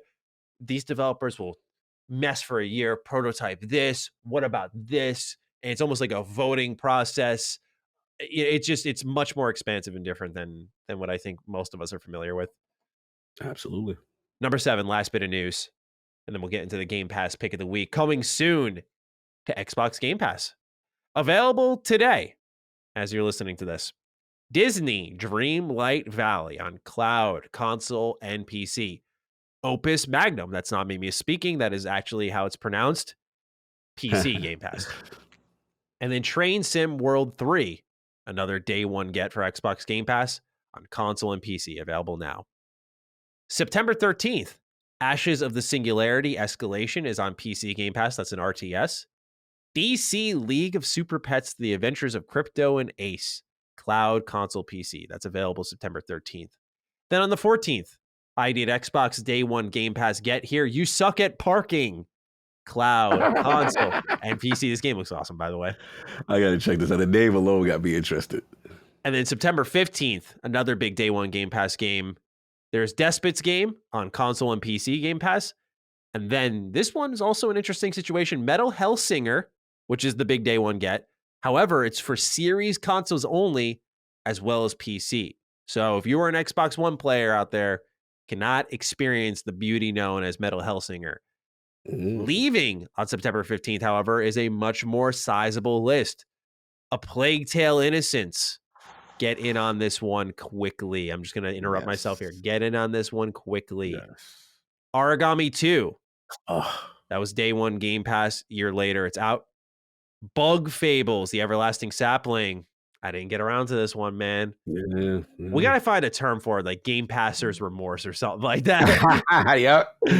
Craftopia. Final Fantasy 13. Flynn, Crimson of Sun, I Am Fish, Lost Worlds Beyond the Page, Mighty Goose. That's the one that you really liked, by the way, right? Yeah, I like Lost Worlds. Skatebird and The Artful Escape, which is a recent day one Game Pass get. Big Gru writes in, what up, Dukes of Hazzard? Holy shit, boys. Game Pass is, I like this wording here because this is ballsy. Game Pass has finally got the day one launch for me. After all this time, this is the one. Jesus. Available September 15th is the greatest fusion of metal music and video games since Guitar Hero Metallica back in the day. Metal Hellsinger. This one is a rhythmic FPS, but unlike BPM, which released last year, this one is not a roguelike and features vocals from some of the best to ever do it, including two of my personal favorite metal bands, Trivium and Lamb of God. I don't know if you guys caught this one at Gamescom, but they did a whole featured concert of original tracks from the game. The Game Pass edition is such a benefit here because the focus on metal may not appeal to a majority of gamers, but I implore you all to give this one a shot next week. Just give a quick listen to one of the tracks from an opening level and see what I mean. Maddie still hasn't played Yakuza and deserves the smoke. Kind of day. Man, I'm big. That's my guys. I feel like even that there is like, try it out next week. You won't be disappointed. Just was opened up for Yakuza slanders. Like, Maddie will be busy that week. Sorry. Love it. Anything coming to Game Pass that's catching your eye, sir? I'm actually curious about that parking joint for some reason. I want to know what it's about. I was taking a look at it because the name got me. I just got to know what you're doing. I got to say that Metal Hellsinger I'm interested in. Disney Dreamlight Valley I'm interested in. I may have some more thoughts on that soon. But A Plague Tale Innocence to me is the one that's standing out. Like the exits are what's standing out here. These are some big ones. Big ones. Yeah, man. Big ones. Awful Escape's big game. Lost Words I told you about. That was one of my Game Pass pick of the week. Bug Fables you talked about. A lot of times Origami 2. I was surprised Plague Tale left, with the I thought it might stay so that you could get both for a little bit. But yeah, man, you got to get in them joints when they in there, man, before they get it out. Yeah, it's showing a sense of urgency here again. But it's also showcasing that these deals are a little bit different per game. Again, Origami 2, about a year. Artful Escape, clearly less than that. I think that came out a couple months ago, I want to say. I feel so. I think it falls in that 3-month window, if I'm recalling correctly. But then again, I wasn't into this game, so it really wasn't calling my name. But that's what's coming soon. Xbox Game Pass and leaving soon as well. Now, speaking of Xbox Game Pass, we get into our pick of the week here, which I know you're limited on time here. Yeah. Do you want to go or shall I go? No, let's go. Okay, then I'll save my pick, that Disney Dreamlight Valley. I'll save that for next week. No doubt. Yeah, I'll make it quick. Chorus, man. I didn't. Shout out to my boy Lord Flame, LordsGaming.net. He had reviewed the game and he gave it a strong score. And it was a game I had my eye on. I think what happened is more people started talking about it and really speaking positively. And then I get it. Now, the thing for me is low key, I used to love this genre. And what I mean is kind of like the spaceship, star shoot fighting, dog fighting, sci-fi. It was a game I used to play called Wing Commander back in the day, and I love Wing Commander. So basically what it was like you had that dogfighting stuff, but then you would have this strong narrative of while you're fighting, think about a mature Star Fox. Like, you know what I'm saying? Like, did it, like it's going down, you know what I'm saying? And it's a real galactic story and that kind of stuff. So Chorus was giving me those vibes. The engine looks absolutely fantastic. It's open world. Like you could go in, different places and stuff like that. And then what's this unique mechanic is she has this kind of like spiritual ability that allows her to pulse and see things that basically in the world that others can't see, which makes her extremely talented. So basically there's some religious overtones. I'll say off the bat, I like the premise of the story. I just right now I think the voice acting could be a little stronger if I had to nitpick, and I had to get loose to the control a little bit. But once I figured it out, I'm like, okay, it started to become a rhythm. It started to be a dance. Graphically, this thing looks really nice. High production values. You know what I mean? chorus, man. I like it. I'm going to continue with it. I'm really digging. I think this is a great get, and reason why I want to give it some shine is because I don't know what you call this genre, the starship. What do you call the Star Fox genre? I don't know. You know what I'm saying? But I like, don't know either. yeah, it's like I think it's a genre that's missing, and it's really done well. The weapons are upgradable. There's a leveling system. There's a credit system. There's side quests that can help towards your overall progression of the ship and the crafts. Very unique weapons. It's really cool. It's really cool, and the story seems so far strong. You know, it has a sci-fi with a kind of religious overtone, an undertone with it. So check it out. Highly advise it if you're into that type of genre. Interesting. Not what I would have expected, honestly, when I saw the game initially. So definitely going to have to check that one out and just see what it's all about. Mm-hmm. All right. 3 final questions for this episode. Troy Walters up first. Hey, Dukes, what is the financial difference to developers for a base game versus DLC Game Pass payout for the title? Wouldn't they get a big bag of cash for both?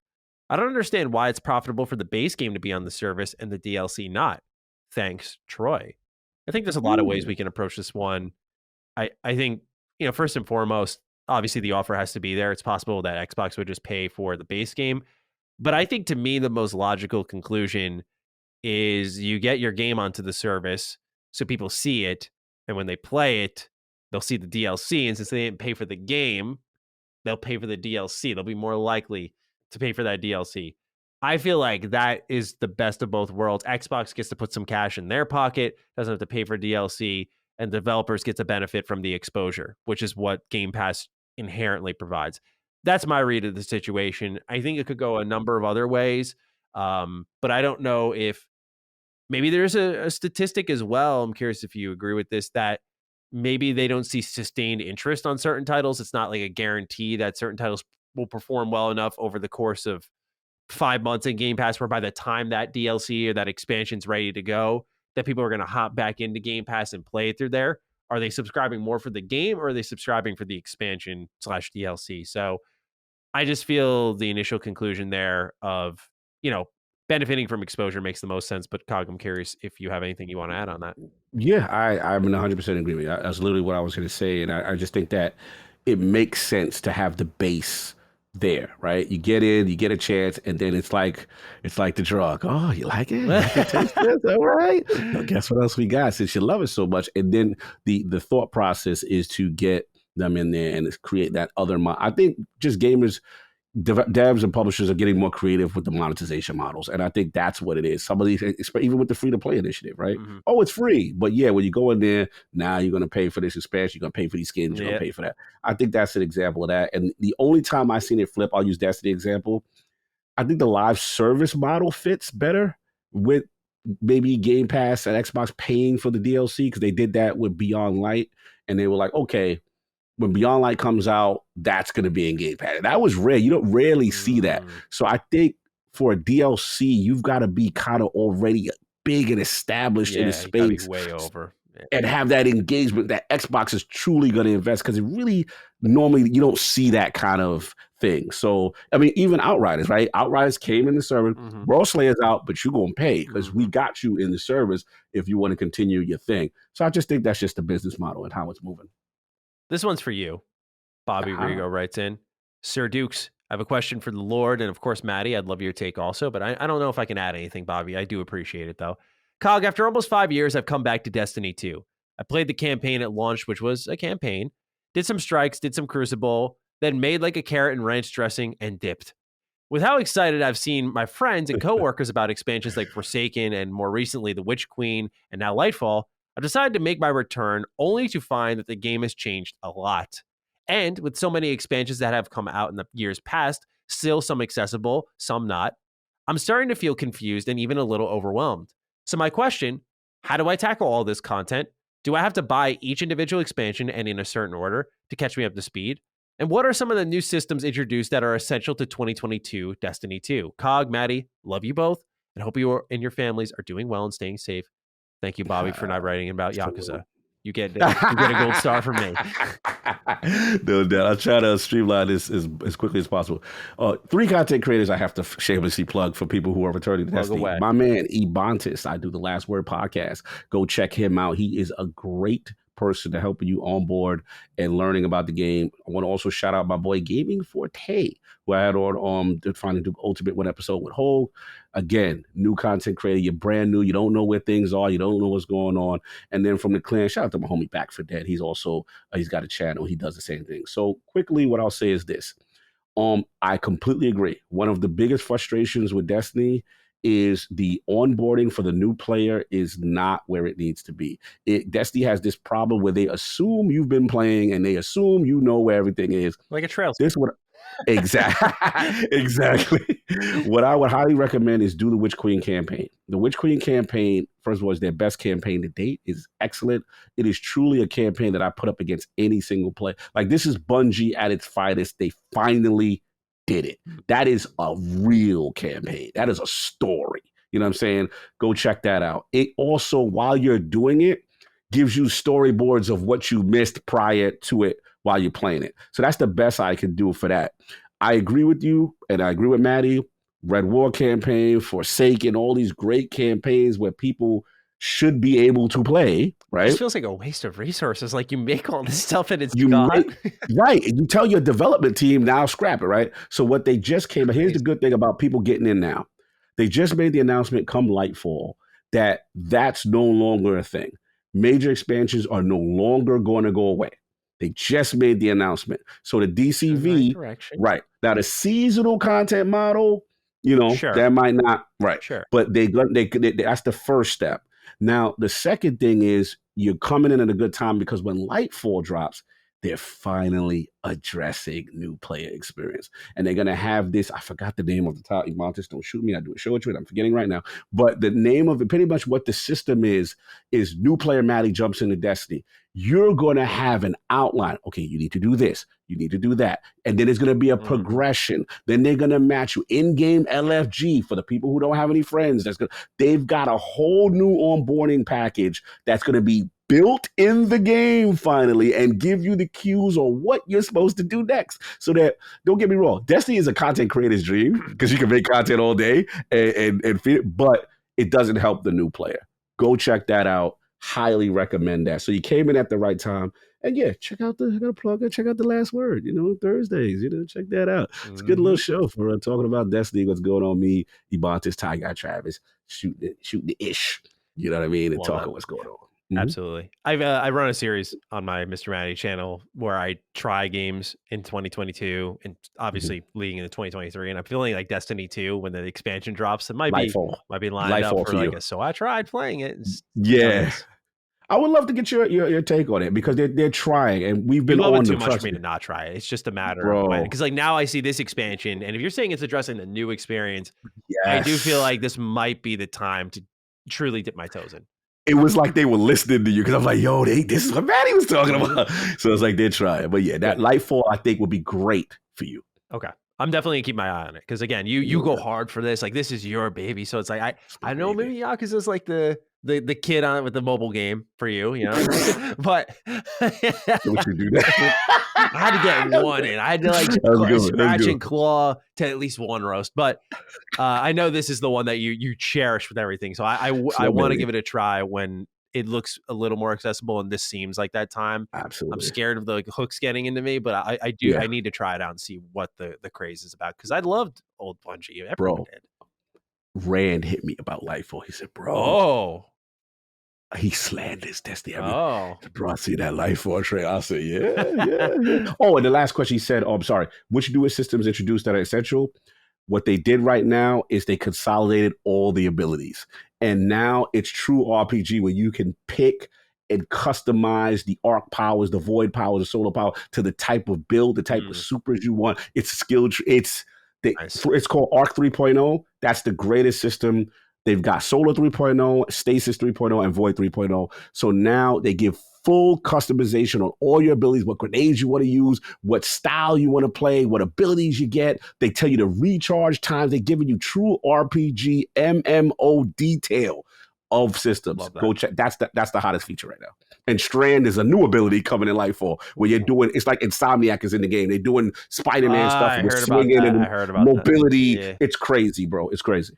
Excellent. Well, that is how you get started in Destiny 2. That's all we've got for this week's show as well. We thank you all so much for writing in, and we hope you enjoyed this episode. Cog, I do think I have the hashtag prepped for us. Let's go. Adequate DD. Ooh, I think that is adequate. Yeah. Jim Ryan's a beast. A little Jim Ryan trolling might be good for the audience. Awesome. I love it. Adequate DD. Fire. I was going to do Yakuza, but I was like, maybe when I play it, pull the trigger on that, right? Because sometimes these hashtags don't just come to us. We need to like create a stash, right? Exactly. So we'll use Adequate DD this week. Tag us on Twitter at G27status, at Lord Cognito. Let us know your thoughts on the show. If you don't want to use social media, we get it. Head over to the YouTube comments right below the video. Hashtag Adequate DD. Let us know what you thought about whatever topics we went into, what you thought of the episode for good or bad.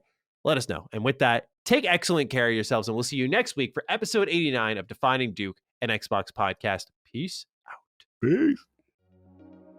Defining Duke, an Xbox podcast, is a product and trademark of Last Stand Media and Collins Last Stand LLC, and is recorded from the United States of America. The show is conceived by Matthew Mr. Matty Plays Schroeder and me, Colin Moriarty, and is written and produced by Matthew Schroeder. Matty's co-host is Barry Lord Cognito Eversley. Defining Duke's executive producer is Dustin Furman, and the show is edited by associate producer Ben Smith. All of Last Stand's theme music is by Ramon Narvaez. As you know, all of Last Stand Media's shows, including Defining Duke, are fan-funded on Patreon at patreon.com/laststandmedia. The following names are at the producer support level on Patreon, and we're thankful for your kindness and generosity.